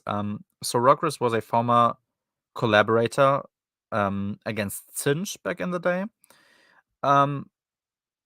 They have a little nice talk. It was interesting because I never really thought about that in that way, about why the Imperial Star Destroyers always have these horrible names, like Executor, and I don't know, always these very violent sounding names. And Wedge told Rogris about what Luke told him, like, was his theory, which is that there is a sort of corruption that's going on with that. It's because of course, like, the Imperial military would be worshipped as heroes, but also everyone is all the time surrounded by these horrible and dour sounding names, and it makes them both accept and resist the conclusion that in a way they are somewhat evil. And the Emperor really liked having that inner conflict in people. I assume also because it would make it easier for them, for just Imperials in general, to manipulate them. And in a way, because they ultimately, of course, accept doing work on such ships, they also accept the dark side in a way. I mean, not not in the actual way as in they become a Sith, obviously, but they accept that this is the side they are on. And it was pretty interesting stuff actually to think about, because I think if you like look through a name list of Imperial Star Destroyers, it's pretty easy to notice that they all sound awful. Like, that they are Iron Fist and they and Executor, and they all sound violent and that sort of a thing.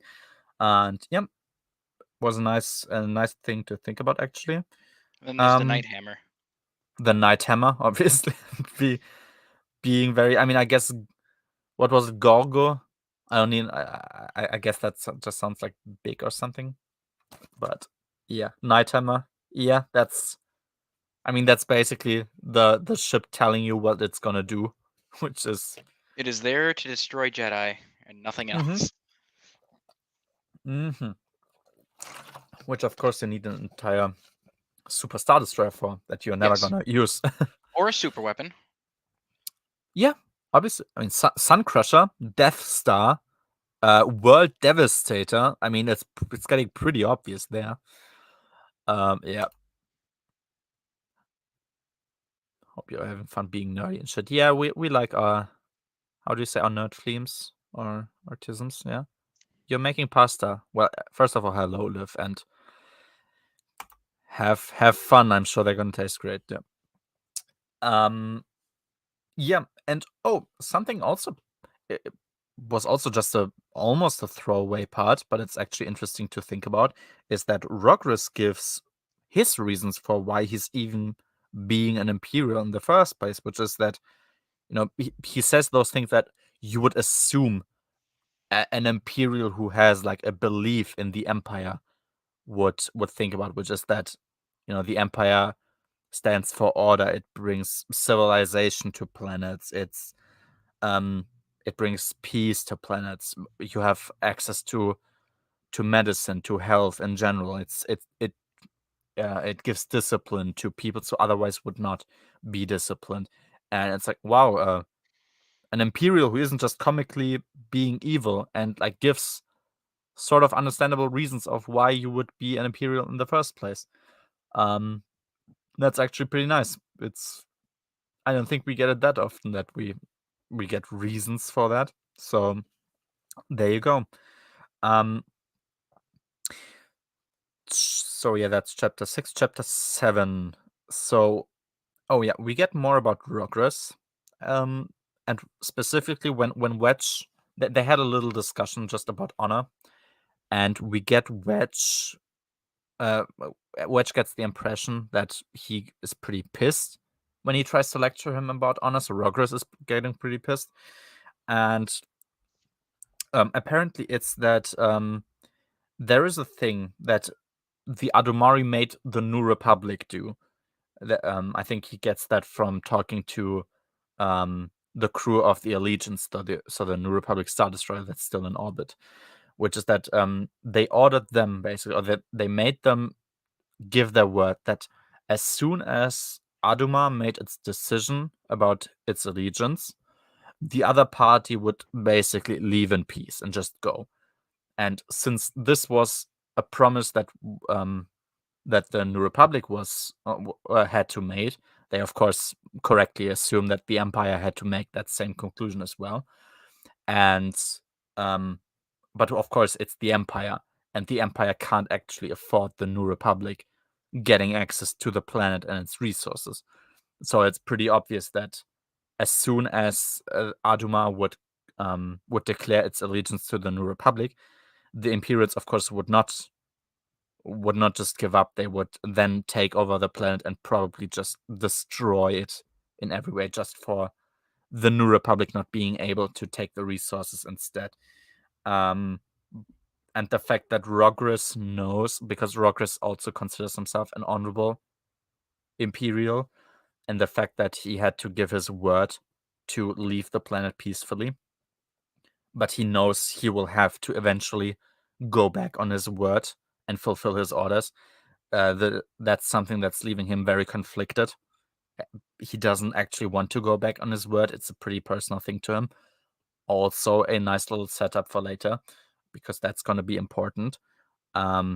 And it's a nice change of pace as well to have Rockris there, because like, oh yeah, they are just like blind killers. It's like, no, I'm actually an honorable being, and you know, if they make their decision, I'm gonna go, but I'm not gonna be able to because my superiors wouldn't let me go. So yeah, it's a One nice might little say he's refreshing, and that we've never had a character like that before. But also, we also didn't just not have a character like that before, but the character that we now have is actually also good. So, you know, I new don't get it. and good. Yeah, weird. What's the difference? Yeah, I don't know. I also understand that new is always better. So, yeah, I guess I just said 2 times that it's better because it's new and it's also better. Yeah. Yeah. So, oh yeah. So basically, Darpin. I mean, Darpin is there officially as a diplomat. That's supposedly his mission there. And all the times when he's trying to, also specifically to try and get Wedge to do stuff that is more in line with his goals, he's referring to basically like a regional person of the New Republic intelligence. Like somebody is on the planet doing stuff, whatever, and more or less giving orders. Wedge, of course, does not care. Never cared about that because like I don't answer to you, and whoever that is, I also don't answer to him. If intelligence wants me to do something, General Kraken can call me himself, and I'm gonna do it because I have my orders from him, and he is his superior as well. But then we find out that actually Darpin himself is the regional contract of the Secret Service, basically, and he is also now the one who needs to approve any message back to the New Republic. So basically, because Wedge, of course, wanted to change the plans he had there and wanted to give them through to Kraken. And at this point, it was clear, okay, this guy has the power to not let any messages go back to Kraken, so I can't actually do anything, which means I'm gonna more or less have to go against my orders and risk losing my job, which is a very nice conflict there. But yeah, and we get that conclusion because you know, he always thought he always spoke as though he knew what that guy thought, and he was pretty pissed when those orders weren't followed. Yeah, and he said it would either mean that he's pretty stupid or pretty important, none of which fits a diplomat's position. That was sort of a nice conclusion there. But yeah, exactly. It of course, everything that he tried to, like, you know, the orders that he tried to pass on from the Secret Service guy to Wedge, of course, they were just his own orders. That means he got pretty pissed when those orders weren't followed, but he also couldn't really do anything about it. Yeah, and exactly, the Wedge says he's ready to throw away everything, because Darpin, of course, wants him to kill, and he's like, I'm not gonna do it. And if I lose everything because I don't do this, then this is what's gonna happen. I don't care, and I like that. It's Wedge is not just being the good guy; he's also like being really, really, like, he's really valuing his convictions here. And as I said like a million times, that's really good. Oh, yeah. We get more interactions with Iella, and now, this time, we get an explanation of what exactly she meant by they haven't been friends for quite a while, which is that their friendship broke apart because it's like, despite him not just leaving her when she needed him, so he was there for her, that's not it. She basically like waited for a signal from him, more or less, that he would be interested, which would be a signal for her to move on from the death of her husband, of course, that we got in Rogue Squadron. And Wedge, of course, being a gentleman, more or less, it was obvious from the start that he could never be the one, especially since he so closely witnessed the death of her husband. It was clear that he could never be the one to make the first step. and so he was like, I have to take a back seat here. I had interest. I couldn't follow through with that interest. I have to wait now. This is not my time to make the first step. And at some point, of course, then Wedge found Qui. Yeah, and that was basically when it all fell apart. And yeah, that makes sense. I mean, of course, Yella would feel conflicted. She would feel guilty probably about even thinking about like leaving the memory of her husband behind more or less and moving on. But also Wedge wouldn't pursue her for his own ethical reasons. And you had this really unfortunate situation then where nobody really can do the first step. And it's good that all of this now is making them admit this and work through this. It's really satisfying to read. Of course, now Wedge more or less insinuates that he would still want to do it. She gets actually pretty angry about that. She says like she doesn't want to be his second choice. And she's constantly trying to get him to go away. Wedge gets pretty pissed actually. He doesn't accept that this is the way that things are going to end now. And he says that she can knee him if she wants him truly gone, and then he kisses her. Yeah. Nope, that's a nice little scene. So they got together now, and Wedge is, being forceful in this way now. Yeah. The way it's written, it almost feels like this was the intentional pathway that they were trying to get to. Yeah, and Instead- Allston has a way of making you believe that this is it. I mean, he's obviously this trying was the to work. plan the whole time. Yeah, exactly. Of course, he has to work around the fact that there was a whole lot of nothing for apparently no particular reason. And yeah, this is giving you, exactly like you said, this is giving you the impression of this was always how it was supposed to be. This all has a point now. There's a reason for everything. And yeah, I mean, the reason why they didn't get together immediately, that's understandable. Yeah, of course. A widow who feels guilty about the loss of her husband, especially in the way he was lost. I mean, he was lost still under mind control by Isard, which is pretty tragic and gruesome way to lose your spouse. And of course, Wedge would feel bad to approach a woman who he would have to assume is still sad about the loss, to try and date her after he witnessed all of that. Yep. And now it seems as though it always was supposed to be this way. Yeah.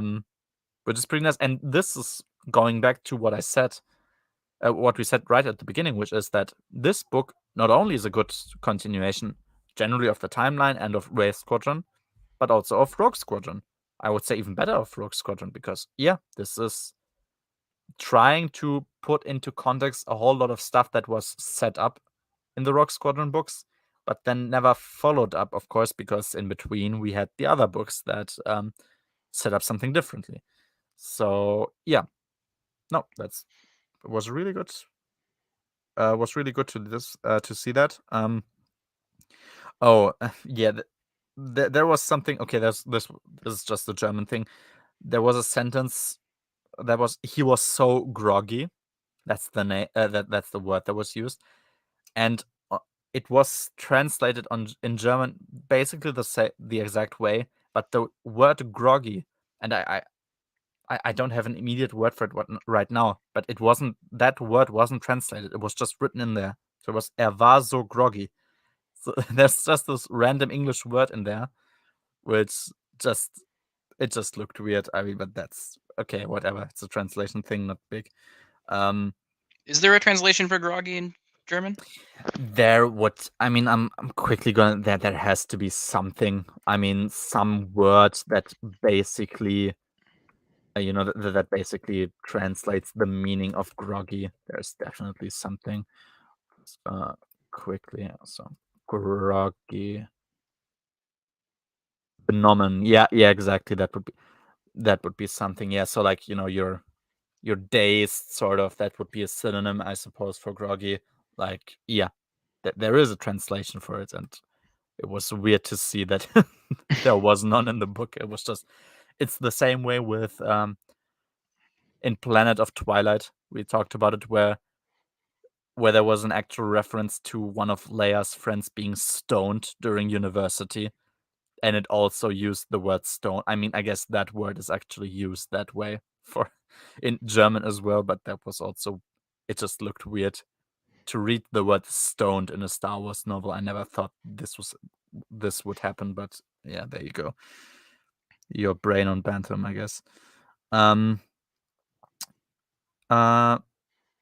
Exactly. Oh yeah. So now the Paratus says he has something very important to tell.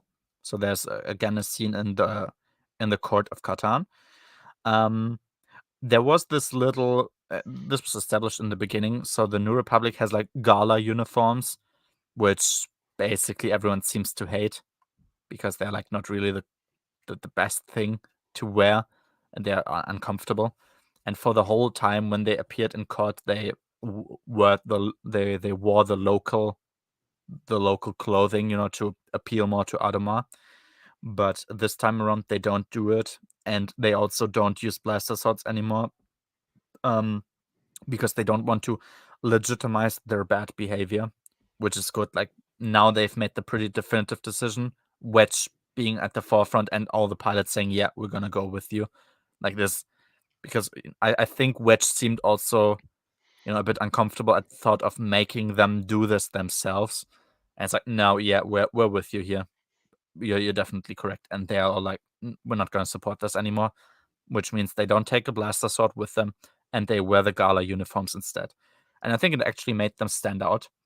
There was a line even in the book about this, because, like, yeah, the Imperials were basically swallowed by the masses because they didn't stand out anymore, whereas Wedge and the guys were very distinctly New Republic people for wearing their own garb. Yep, and I like that scene. So, Chapter 8, Starfighters of Adumar. Yeah, there was something set up before, which was that basically for any official talks about joining the New Republic could happen, there would have to be a world government. And of course, the mission there is not only to prepare, the potential alliance by befriending the people of Adumar, but it's also establishing that, helping establish an actual world government, which the Parator in this chapter now proclaims, and he doesn't have the consent of other nations, because representatives of other nations are present, and they are pretty pissed because he insinuates as though he is doing that with actual, like, given power, which of course he does not. So it's pretty apparent that anyone who doesn't agree with being part of the world government now will be made to join by force. Yeah, Darpin is trying also. He's trying to be himself. Basically, he's trying to play off, like, plausible deniability. Like, oh, like, that's not our fault. We can't, like, we can't control their actions, more or less. Whereas Wedge isn't accepting that, and he once again says Adumar as it is now just doesn't fit the New Republic. It's not. It doesn't work the way that they rule things in their on their world. And obviously this is going to be a setup for conflict. Oh yeah, we get the part that was more or less. It was okay, I guess. It was the part where Cheris found out that Wedge loves Yella, and now she's basically in a non-stop streak of accepting sword fighting challenges, more or less in the hopes of getting herself killed. Wedge convinces her that there's no honor in this, and what he himself considers honor is to make the lives of other people better. Yeah, that was probably the least positive I felt about the character, because that was, like, weird. She fell in love. She more or less got refused because Wedge loves another, and then she tries to get herself killed. Yeah, like I said, if I had to to point out a weakest character, sort of important character in the book, it would probably be her. But yeah, it doesn't have a lot of influence anymore. It's not going to be talked about a lot afterwards. But yeah, it's just a thing that is here. Yeah, she loses because of course she accepts this. She accepts that okay, there is no worth in dying over this, but she loses the last duel that she accepted. Is obviously supposed to get killed, and Wedge wants to go in and save her, but actually Wes is the one who's quicker. He challenges the duelist, but only under the the only way he will have the duel is if the duelist does not kill Cheris, which is like the way that he's linking the duel to a condition is considered an insult. But he does accept it because it's a possibility for him to gain even higher honor. And Wes says the reason given why he did that is actually that in comparison to Wedge, he himself is expendable and he has fun with it. And oh yeah, he said he considers this his engagement gift to Wedge and Iala, which was just a nice little thing to say. But especially the first point he gives, like he believes he himself is expendable, whereas Wedge is not, was actually a nice self-sacrificial character scene here from him, which I didn't necessarily expect from Wes Jensen. But there you go. It was rather nice. He fights in the way you'd expect of him, which is that he makes fun of his enemy all the times. He's like, yeah, the thing you can do with your with the sword, with the like blaster end of it, is to draw things in the air that are like there for a little while until they dissipate. And he's like drawing weird things and mocking him basically. And yeah, then at some point he just punches. He's doing a drop kick even, which a jump kick. My bad. He's doing like a kickboxing kick there, and yeah, he fights like with his hands and his feet. He's just really beating him up. He has a nice little quote there also. On some words we fight with hands, feet, stones, sheer willpower. Those are warriors. You're only a delinquent. That's what Wes tells the other duelist, which was a pretty nice quote actually from him. I like that. I think that is the best moment of him I can think of, really. I don't think he has really a better moment in the comics anywhere, and other books I also don't believe he has anything comparable to that.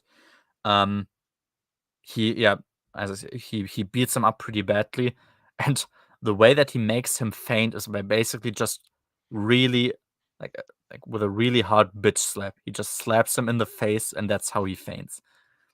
Which, yeah, that's pretty cool. And yeah, basically people told him, like I think Darpin probably told him that like you shouldn't have done this. And he's like, this world is full of should not. He might learn to be better now. And yep, towards the end, like this was a really, really awesome chapter. I liked that a lot. Chapter 9. So we have once again Wedge talking to Rogris. He talks to him about his dilemma, and he does actually seem conflicted. There's no definitive decision yet. Of course, Wedge wants to get Rogris to help them in a way so that Rogris can still maintain his morality. And he is conflicted about whether he should do it or not. Once more, we get more in between Wedge and Darpin. And the Imperials now made him feel pressured. And that's why he had to act quickly and get a world government. Like, he was the one trying to, of course, he's constantly been talking to the Parator, trying to get him to make a world government, and he had to increase his efforts now, because that's what makes it easier for him to get Adumar to join the New Republic. Otherwise, his career would be on the line. Yeah. And for now, that's also why he couldn't inform Kraken about any possible plan changes. And Wedge concludes that if Leia finds out about what's been happening here, he probably might be branded a war criminal. So Darpin might be branded as a war criminal. Yeah, which is probably true. I mean, the reason more or less that this war is now started is because the world government was proclaimed far too early, where the other nations didn't yet consent to be a part of it. Which means, yeah, he has doomed the world to be in war right now. Yeah, so it's pretty fucked up stuff, but he's doing it for what he believes is a valid mission, and you can at least see where he's coming from, even though you probably wouldn't agree with the way he does it. And it's nice that, it's still clear like which side is good or not, but you have these gray characters where you have, let's say, Rogris on the part of the Empire, where he's an honorable human being. He doesn't really want to follow every word of the Empire if it makes him not be honorable. And you have Darpin at the other side, who is part of the good guys, but also is a pretty ruthless and selfish character who wants to, maybe selfish from the perspective of the New Republic, in that he doesn't care if he pulls Adumar into a war, which might have been preventable, if it makes it easier for him to get it to join the New Republic. Yeah, I like that a lot.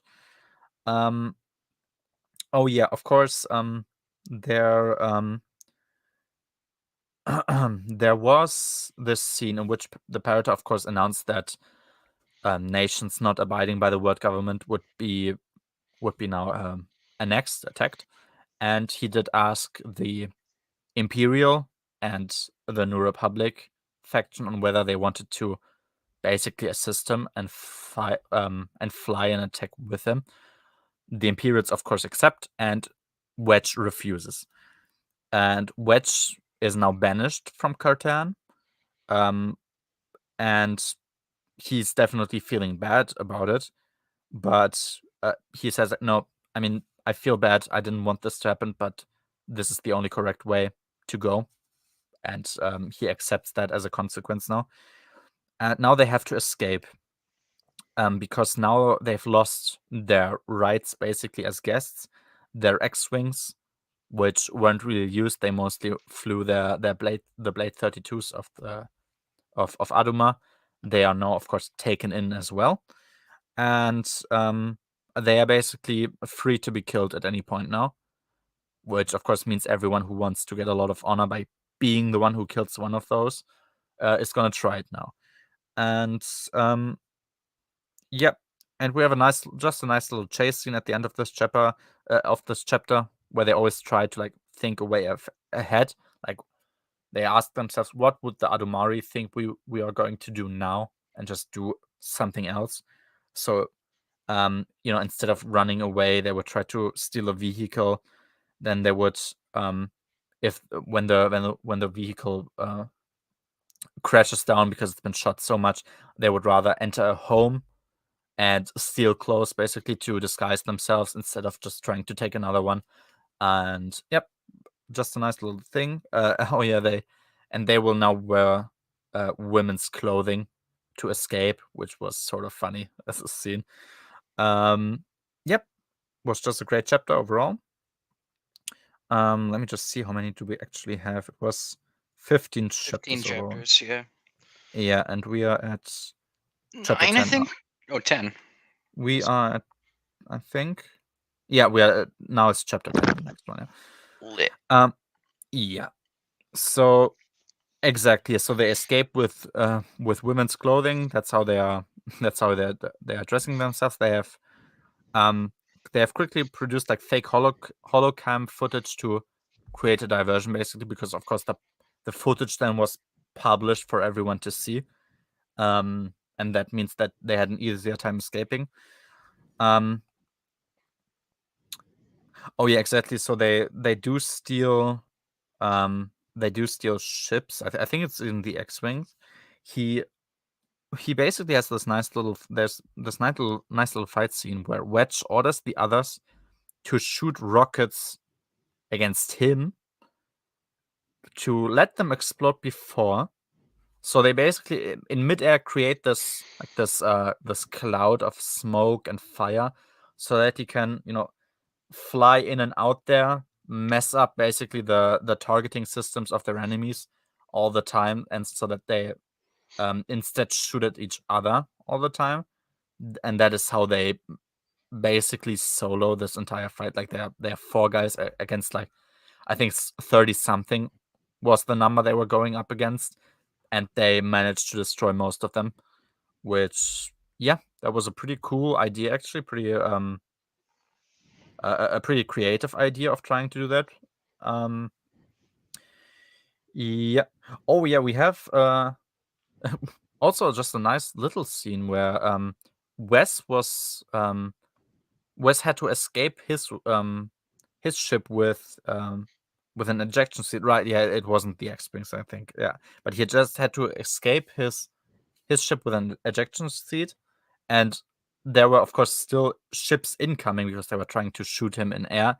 He was just trying to shoot at the ships with a blaster. I mean, obviously the blaster wouldn't really do anything, but it was sort of nice to see him like being, fuck it, I may as well try. Like, maybe I'm gonna get lucky. Just what else am I gonna do when I fly down here? So yeah, he just attempted to fight back. I like that.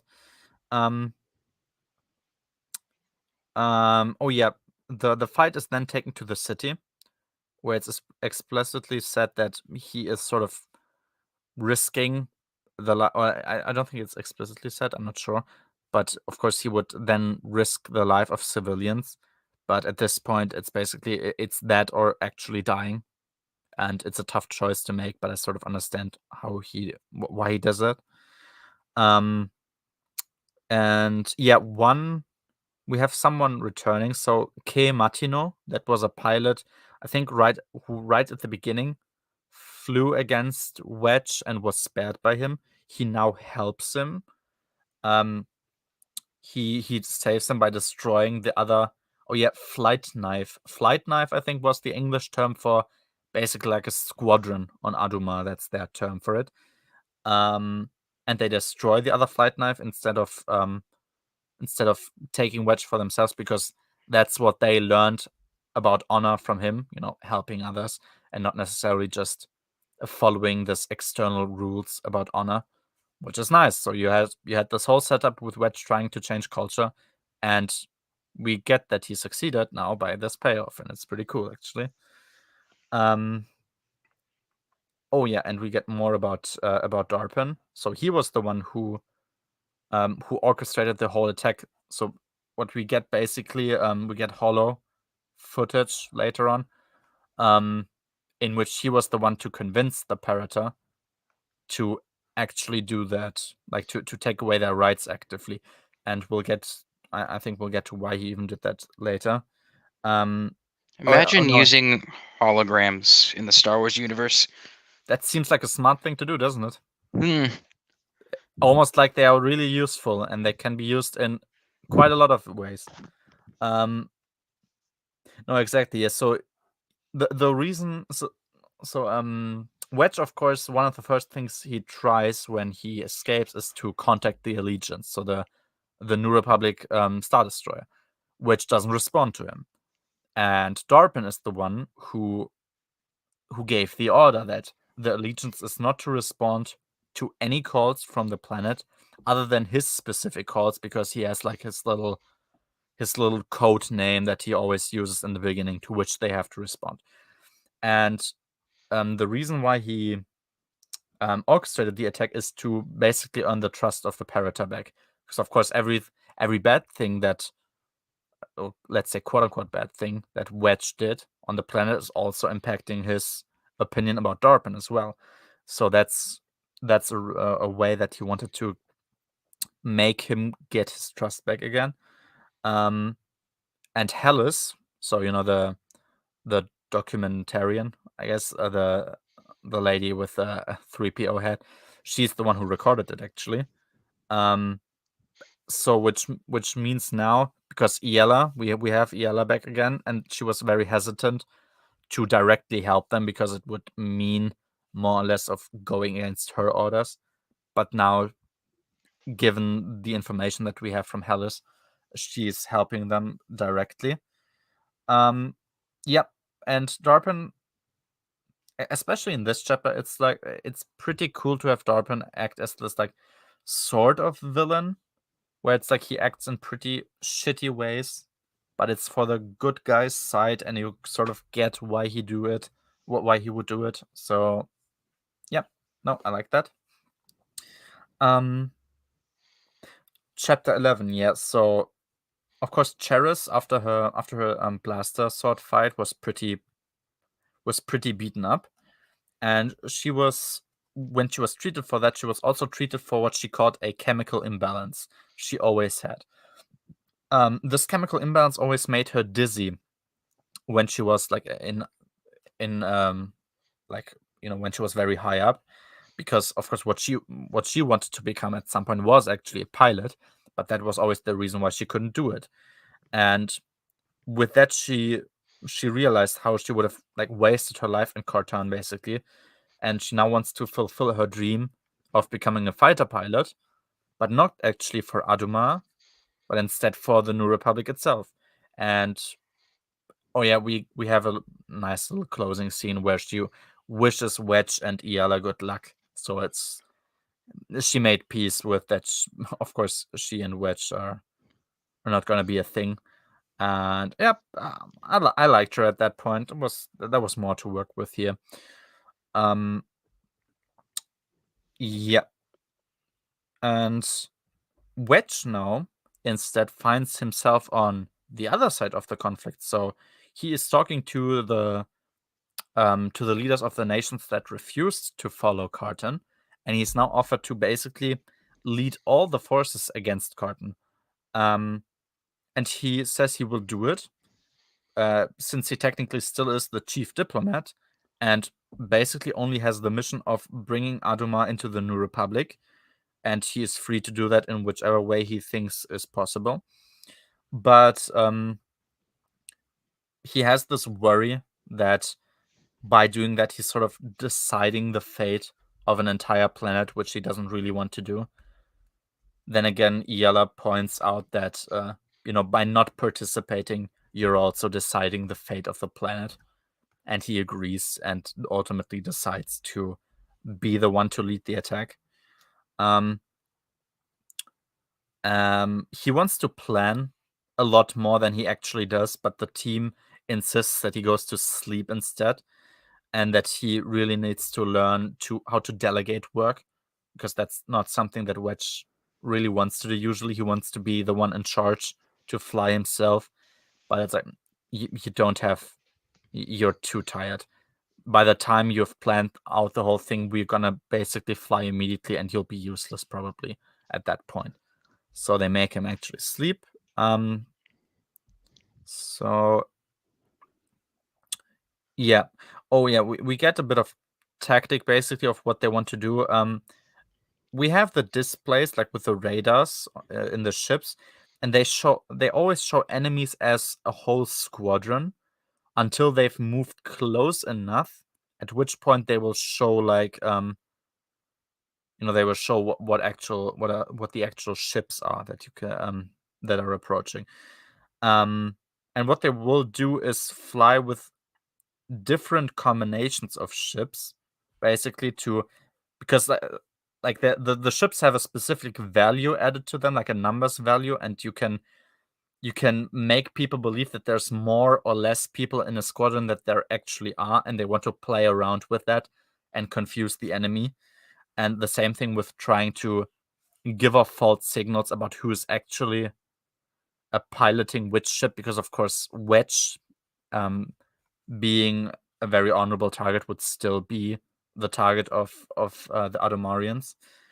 So yeah, and he gives a pretty impressive speech about where he's honest and says we are inferior in strength, both numbers wise, and also the equipment is less modern than the ones that Carton has. But that leads them to be actually better. They just have to be better instead, and they are called to not be goaded into making stupid decisions due to honor, like the Cartons probably would be. Yep, which is just a sensible thing to say. Chapter 12. So now we have Gate. Gate is Wedge's astromech droid. He is still active, so he's just been shut away basically, but he's still active. They will try to. They of course want to locate where their actual X-wings are, because that's the most useful ships that their faction would have. And they will do that by sending the signal basically to those. So all of the entire planet is full of flat screens basically, and they will do that by sending signals to the flat screen just on the most uncommon frequency basically, so they can find them, bring their X-wings back, and not risk getting immediately found out by everyone. Which is somewhat smart, although I would still wonder why the astromech droid is active even. That's the thing that I now wonder about. It's like, why is Gate even active? Because he's in the personal hangar of the Parrota, which I would say he should have been like shut down or have the restraining bolt against him, which he didn't have. But that's a little scene where it's like, that's a bit weak. But yeah, based book. No, I like the scene itself. Like getting to know the location of the X-wings in that way. I just wondered why the astromechs would still be operational if they were taken in by the Adumarians, That might be it. Do the Adumari have droids? Good question. Perhaps I don't know. Perhaps they don't. That might be it. I'm not sure. Yeah, you could be right there. Maybe that's the reason. I don't think it's specifically mentioned that way, but I suppose it's to be insinuated out of that scene.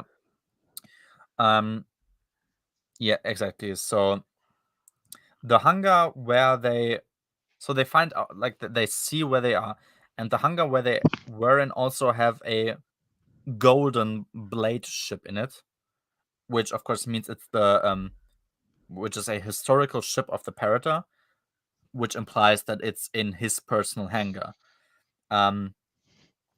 That's why I think Cheris was the one who was inside there. That's why they basically detonate a little bunker that's inside, which enables them to do a ground assault against the Parrota, to also create of course, to arrest him, but also to create a diversion for them to escape with the X-wings.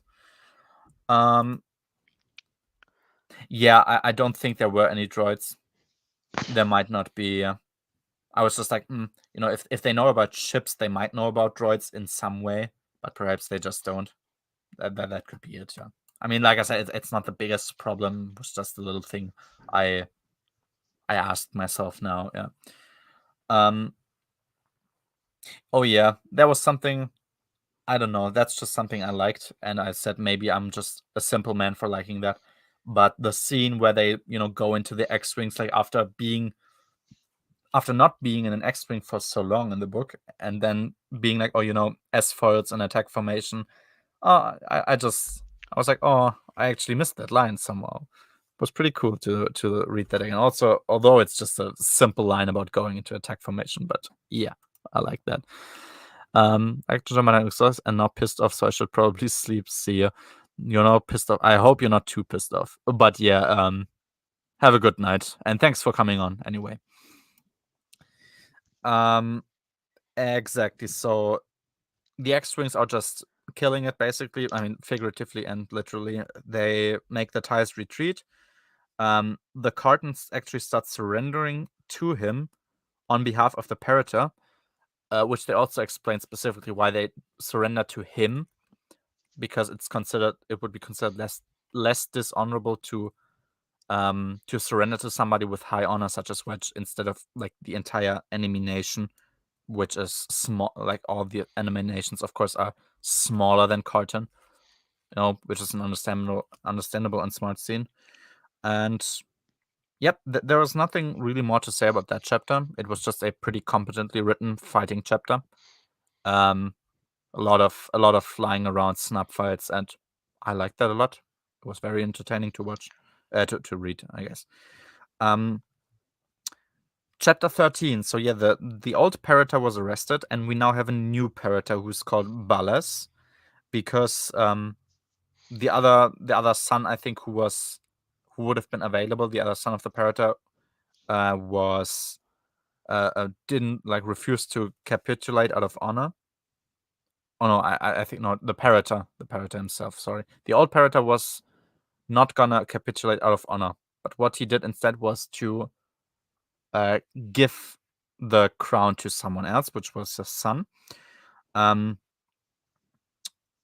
Yeah, and Ballas himself also now wants to refuse to capitulate, and this was a bit tough to get into, but at some point it made sense to me, because if they capitulated now, it would mean that there would probably be revenge against them. Also, somewhat understandably so, because they were the ones who started the war.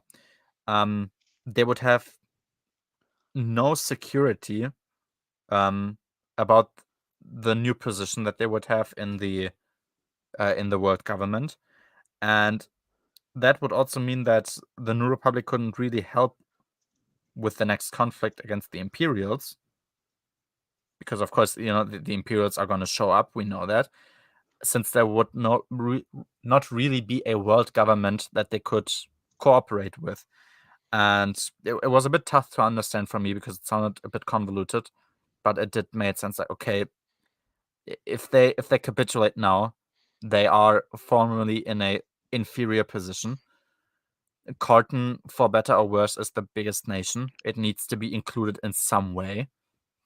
Otherwise, it's going to be disorganized. Especially since the Empire will at some point attack. At least that's the plan. Yeah, but it sounded like a reasonable thing to want to try and do as a leader of a nation, I suppose. So I understood where he was coming from. Wedge now, he also found Darpin, of course. He forces him to open up all communication again. He will be sent to a court in the New Republic. And he gave him the choice to try it with the Adumari courts instead. Once again, jab against Kevin. There's courts in here. Probably the most disrespectful. Yep. I guess, around the time of Callista, they just had added courts off screen, which is it's something we have to headcanon now. But. Yeah. And on day 7, God spoke, there shall be courts. Yep. There you go. Now we have courts in the New Republic. Weird. I liked how it was established previously, a government without it was courts. Interesting before. Yeah, because you usually don't have governments that proclaim themselves to be democratic without a court. Like that's not something you see usually, right? Yep, it was new, refreshing, but there you go. Just more shitting on Kevin. Yeah. And the whole scene was satisfying, but still, like I said, you could somewhat understand where he was coming from. He simply lacked the sort of empathy that Wedge had, or let's say he maybe had it anyway, but was like, I have to prioritize the mission. That's the thing I'm here for. I'm not here for mercy, more or less. And Rogris, so Rogris did keep his word. So he and Wedge basically made an agreement to try and actually send the Empire away. And Wedge, like in return to that, he promised Rogris to try and contact his children for him. Yeah, while Rogris is gonna stay on Adumar actually because he will not probably return to the Empire now, and he wants to try and get them to help organize like the Adumari defense against the Empire if it comes back at some point. Yeah, which was a nice scene. Chapter 14. So Yella just says she was pretty impressed on how Wedge was prepared to die. Especially when it seemed like the whole world was conspiring against him. Which is true. Like that was an impressive scene, and I like that probably. That was probably one of the things I like most. They say that they love each other, and they will now go to defend themselves against the incoming Imperials. It's great. Their tactic is basically that they are sending out fake news about the war still continuing in certain regions of the planet, but which are locked away by the military for war because, of course, just as the New Republic has their secret agents on the planet, the Empire has as well. So there are still reports out there, and like even the old Parrota makes these fake news stories and speeches about the fight continuing, even though it isn't actually continuing. And they have all these zones that are locked off for anybody but military personnel, and that's the zones where there is supposed to be war. Yeah, so the agents don't actually know what's going on, and they just report back that there's still a war going on. And yeah, I like that. Yeah, and the fight is, I mean, the fight is won basically because the Imperials, when they came around, were actually surprised that the Adumari had already formed a union. Terfenir is defeated, and now they will escape. Yep, it was just a pretty short, nice chapter. Nothing more to say. And chapter 15, we have more or less like an epilogue. Carton now has asked to get its first flight simulator. So again, we have this payoff of Wedge actually having an impact on the local culture.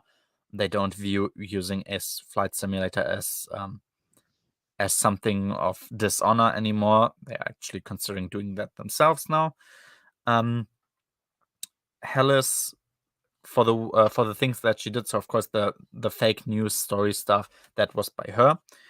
For the things she accomplished, she might be offered a position in the in a part of the New Republic intelligence that was just called propaganda and deception, which it sounds really evil for the New Republic. But I guess yeah, that's what the work like actually is. I get.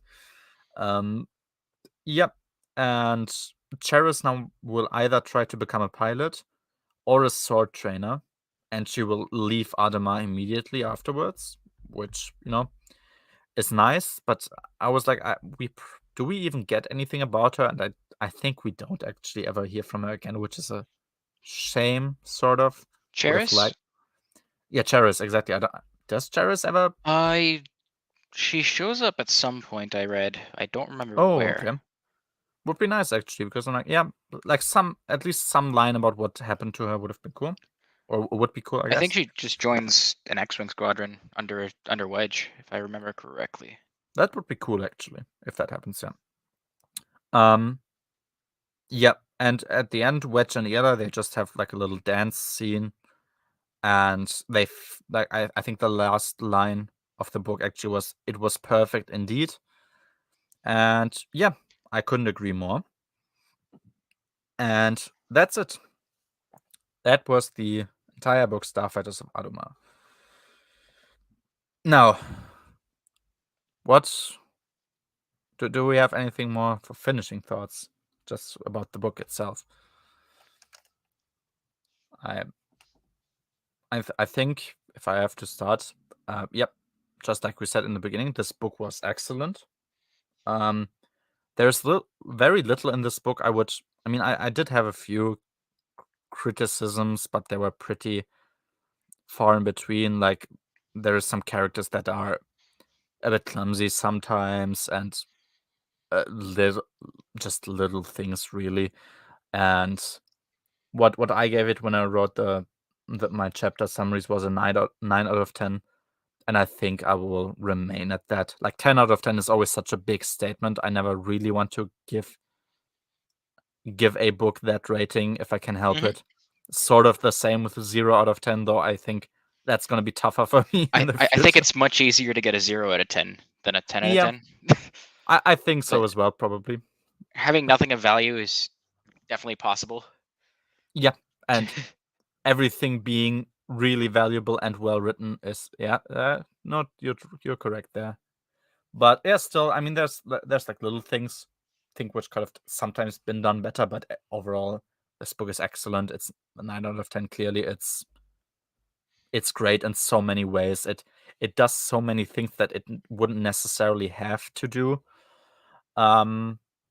Yeah, I don't think there's a lot more to say about the book itself. No, at least from my side. I think you gave it a 9 out of 10 as well, right? Yeah, I Yeah. believe so.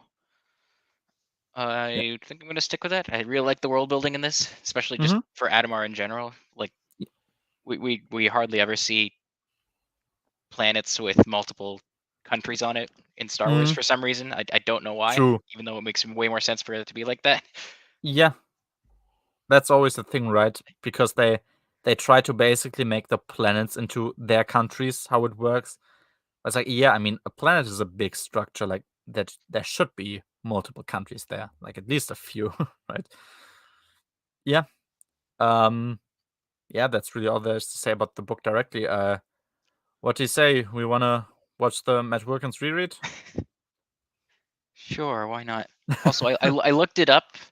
She shows up in 2 Allston Dennyverse books, Fury and Outcast, Okay. and Fury and that's it. I'll see what her role is gonna be there. Probably just a Okay. fighter pilot, and Yeah. that's it. You read Starfighters of Adumar. How long? Oh, it's only 9 minutes long, actually. 9:23 seconds. So that's good. So let's just quickly share. Welcome to Reread. Today we're going over book 9 of the X-Wing Rogue Squadron series. This one written by... Okay, whatever. It's not. Yeah. Wait. Little thing. Who cares? It's not Rogue Squadron. Yeah. Right. by Aaron Allston. It's called Starfighters of Adumar. Adumar. Okay. Wilkins thing. Whatever. This is a great one, except for the first 3 pages. Hard disagree. Especially the first 3 pages. Especially the first 3 pages are really excellent. This is the forced breakup of Wedge and Qui. I mean, technically that's correct. Yeah, I was about to say, like, okay, literally every getting together and breakup is forced because it's another human being other than those two ones making it happen, because of course it's fictional. Yeah, I suppose so, but I know he doesn't mean it that way. It's the natural breakup of two characters that have no don't chemistry. fit each other. Yeah, or let's say one character and one placeholder.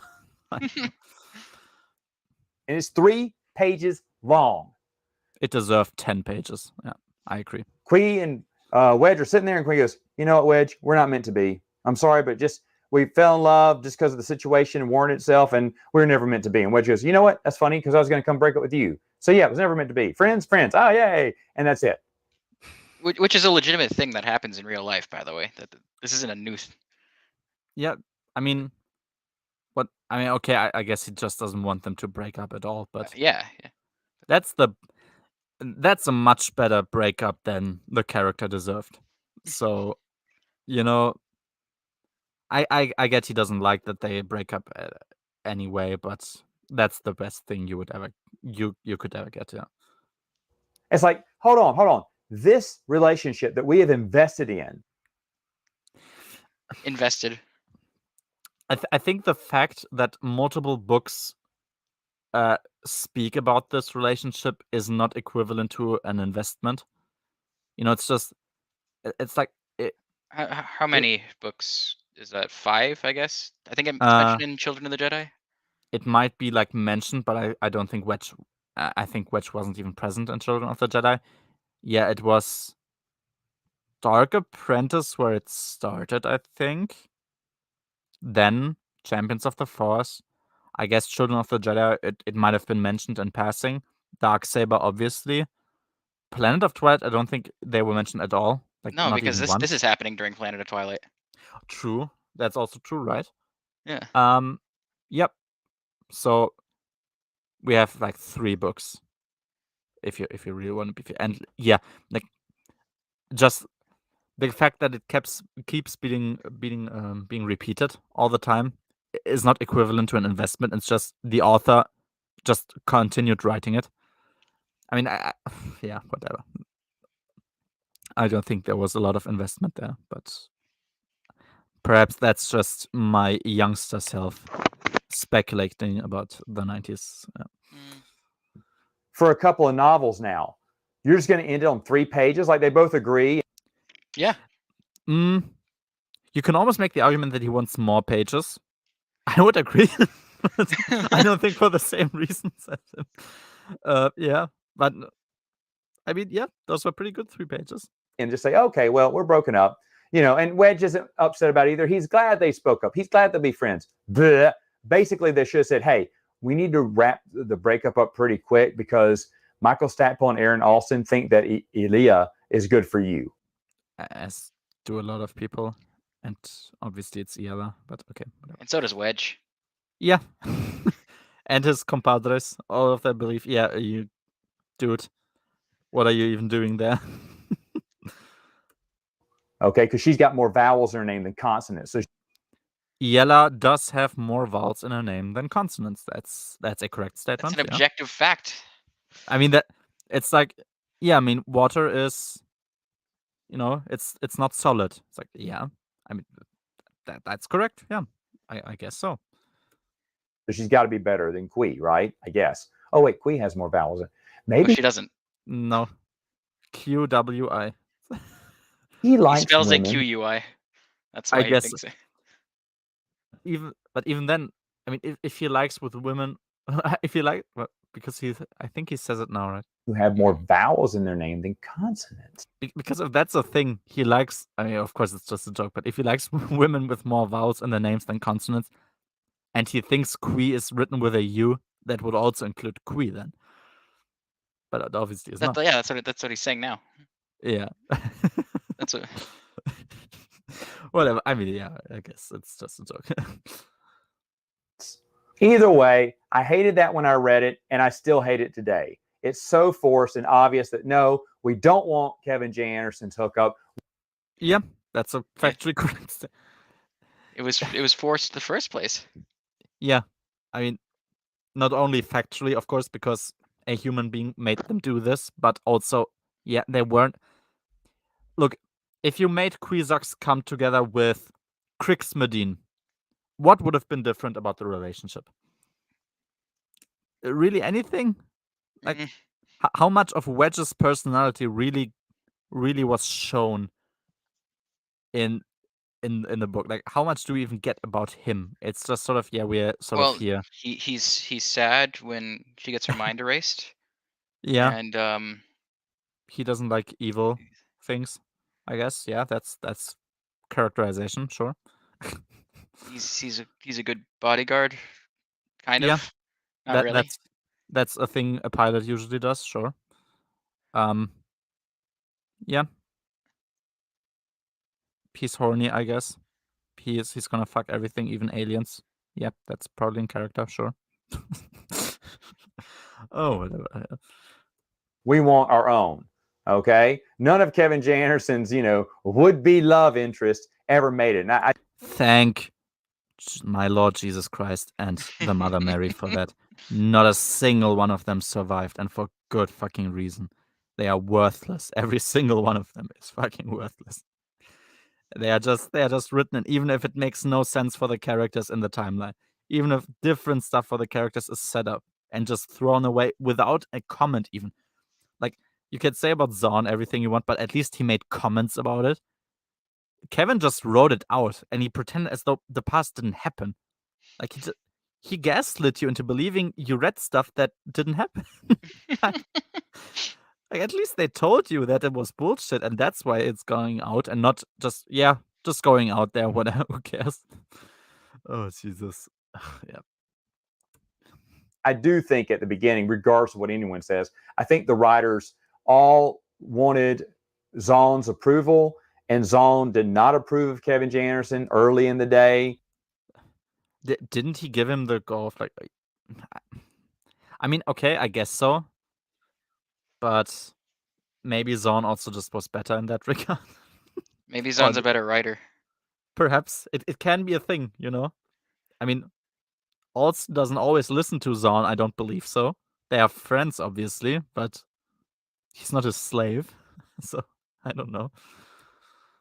And now they're all friends, but I think back then they did everything they could just to kind of sabotage and take apart everything that Kevin J. Anderson neatly put together.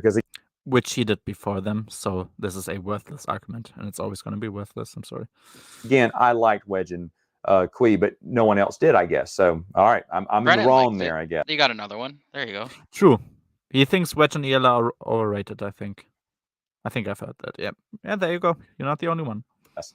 Either way, this has a lot. Other than that, this is great. This is great.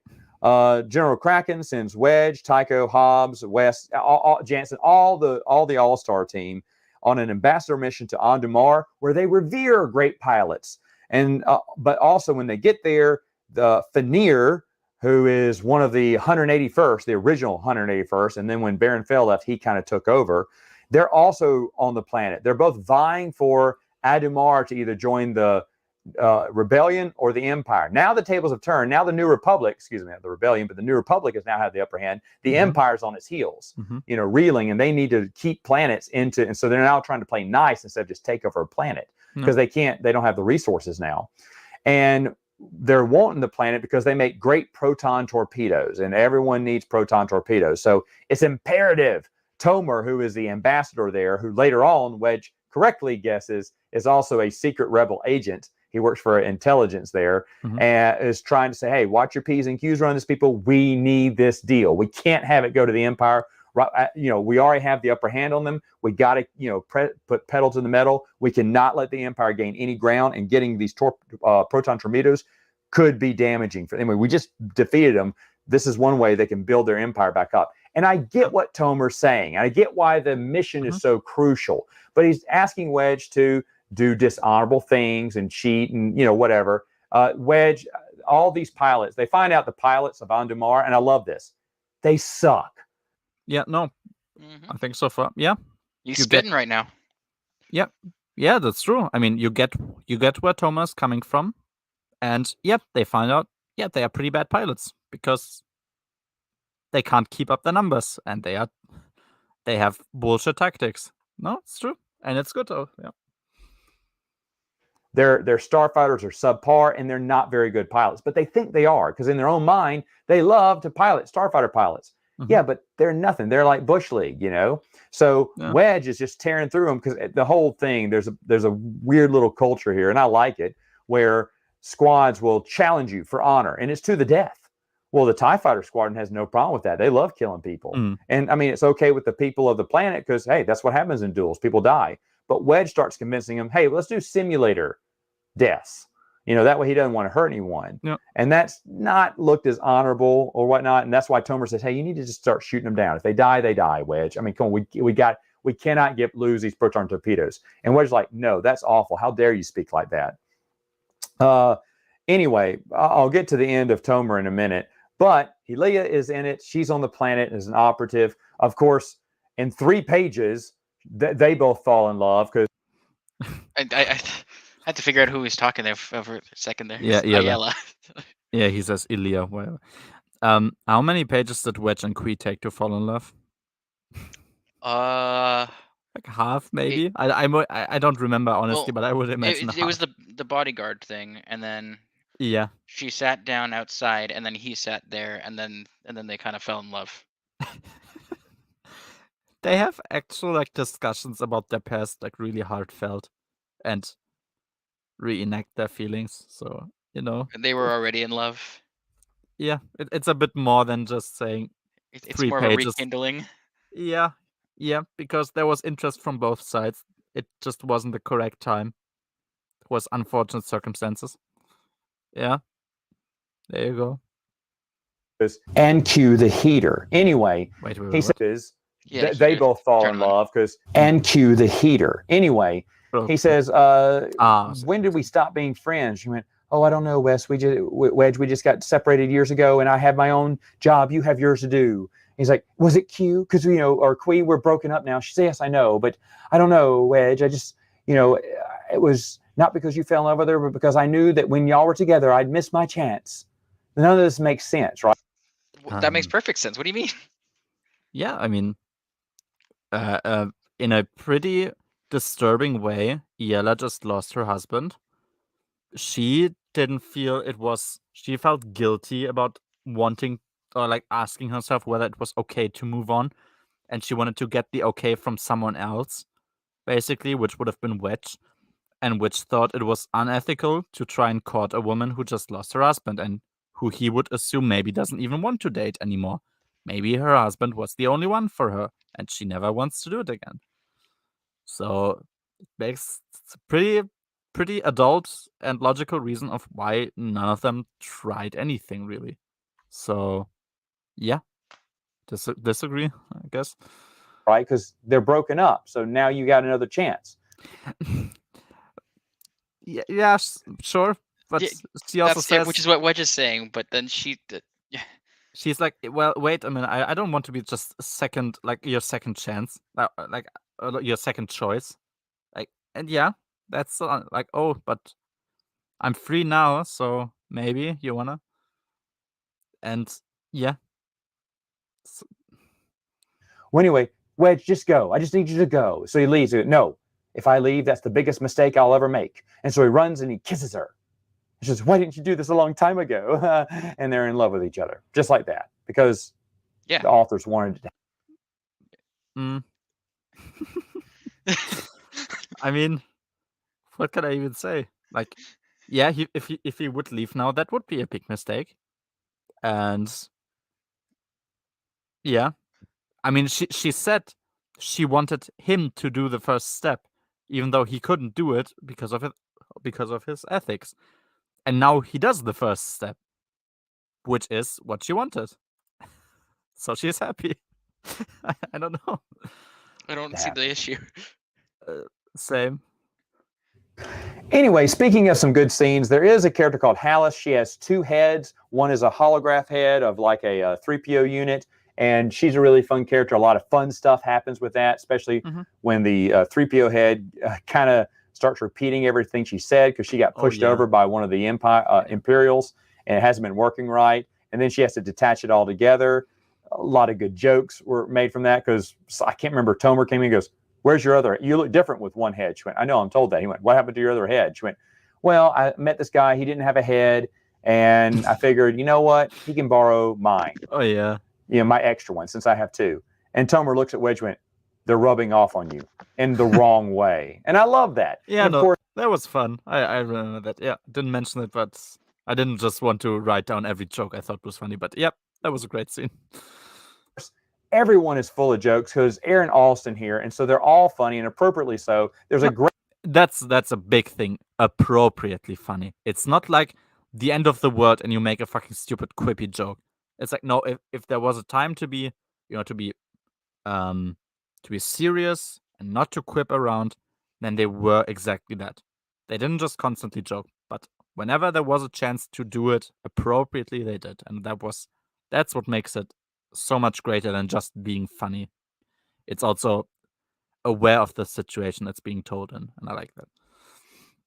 Great scene where Wes Jansen challenges someone to a fight. He's a nobleman, great at swords, and Wedge's like, are you sure? And Wes goes, yeah, I have a feeling about this. And so Wes Jansen, you think it's going to be a big duel, right? Because Jansen's thinking, that's no problem. Jansen easily takes him out, like smashes the hilt of the blade into his face and just knocks him kind of silly at first, and then trips him down and just disarms him immediately. Like the fight took 0 seconds. And then when the noble tries to take out a dagger, Wes is talking with his back turned and then turns around and, spin kicks it out of his hand and everything. And Wedge's like, what? He went, well, if they're not good at, piloting, I figure hand-to-hand combat, they're not that good at either. It's really true, and it's great. Yeah. I love that. Again, there's a lot of great scenes like that. There's one where, the Praetor, whatever, that's the king or ruler of the planet. He declares Wedge, who he exiles Wedge and Rogue Squadron, impounds their X-Wings, said you have to go off on our little blade, they're called blade vehicles or whatever, they're subpar starfighters. He went, and now everyone can kill you. Like there's an open contract. So like basically he sentenced Wedge to death. And so people are going to be trying to kill them on their way to the hangar base. Once they get to the hangar base, they're safe, but how are they going to get there? And then Tucker goes, oh no, you're not going to make us dress up as women, are you? And Wedge goes, of course not. In the very next chapter, they're dressed up as women. He went, I knew it. He went, shut up. And Wes goes, who do you think's the best looking woman here? He went, I vote me. And Hobbs like, you would vote you. I mean, there's just so much comedy going on as they're dressed as women. Of course, they get exposed, barely make it to the hangar. What they find out later on is that Tomer set them up. Hallis had recorded a conversation or found a recorded conversation of Tomer talking to the Praetor and saying, hey, Wedge feels like he's dishonored the New Republic and he wants you to do him a favor. Since he can't commit suicide, that'd be dishonorable. He wants you to, put him out in exile and put a death warrant on him. So that way he'll die with honor. And the Praetor says, oh, that is very honorable. Okay, I'll do so. Yeah. But when Wedge gets the upper hand, gets the Praetor to not surrender because he can't surrender. So honor would have him abdicate the throne to his son, and his son will order a ceasefire. Since his son didn't start the war in a way. So his son can do a ceasefire without losing any honor. And eventually, of course, the Empire loses. The New Republic gets the contracts. Ilya, I don't care how you pronounce her name. Oh, come on. It's not like the weirdest name. Okay, whatever. I'm done with her name. I think she's a stupid character. Oh, okay. That's quite a different Okay, that is a take. I mean, that's a change of argument. It's one thing to say the relationship sucks, but she sucks as a character. Okay. So do we have the same thing here as with Luke and Mara? I think so. Anyone but Ayala? Anyone but Ayala? Yeah, we could have had... I think he would have approved of Cheris more. Or who do we have? Maybe Tavira. Why not? Let's mix it up a bit. Okay, Yella sucks as a... I mean, I wouldn't know what there is about her that really could suck. But yeah, I guess he doesn't like the character then. She and Wedge tell each other, I love you so much in this book, because everyone's like, so much? I mean, okay, whatever. Look, we love each other. Yeah, okay, I get it. After he just broke up with Qui. We'll see how long that relationship lasts. Oh, wait. It actually lasts a long time. Now, besides Wedge's...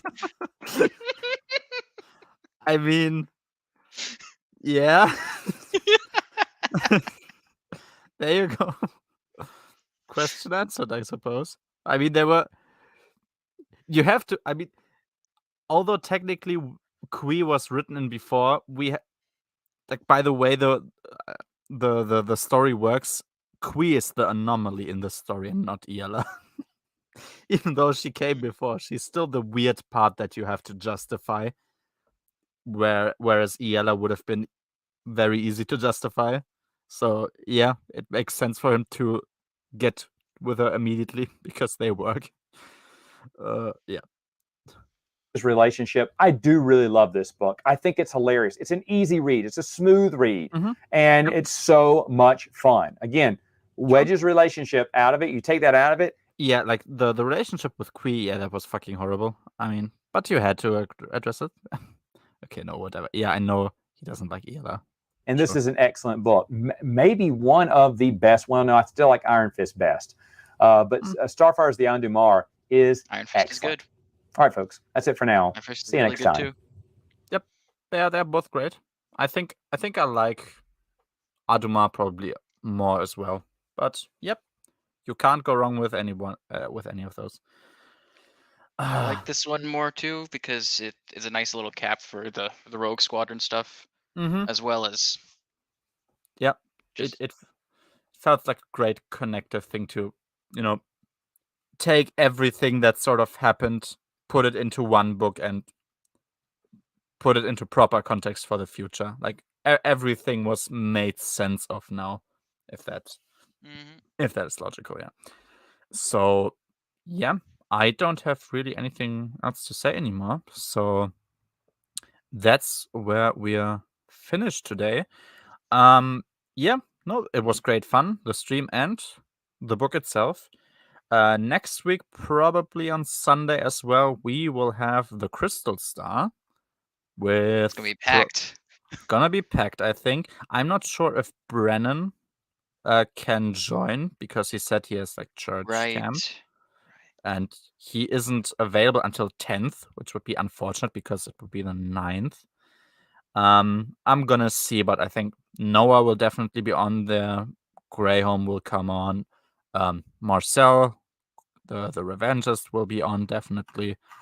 Yeah, gonna be full house, and let's see what we can make of the Crystal Star. It's certainly A book. it's a book, definitely. It's the most difficult to rate book for me so far.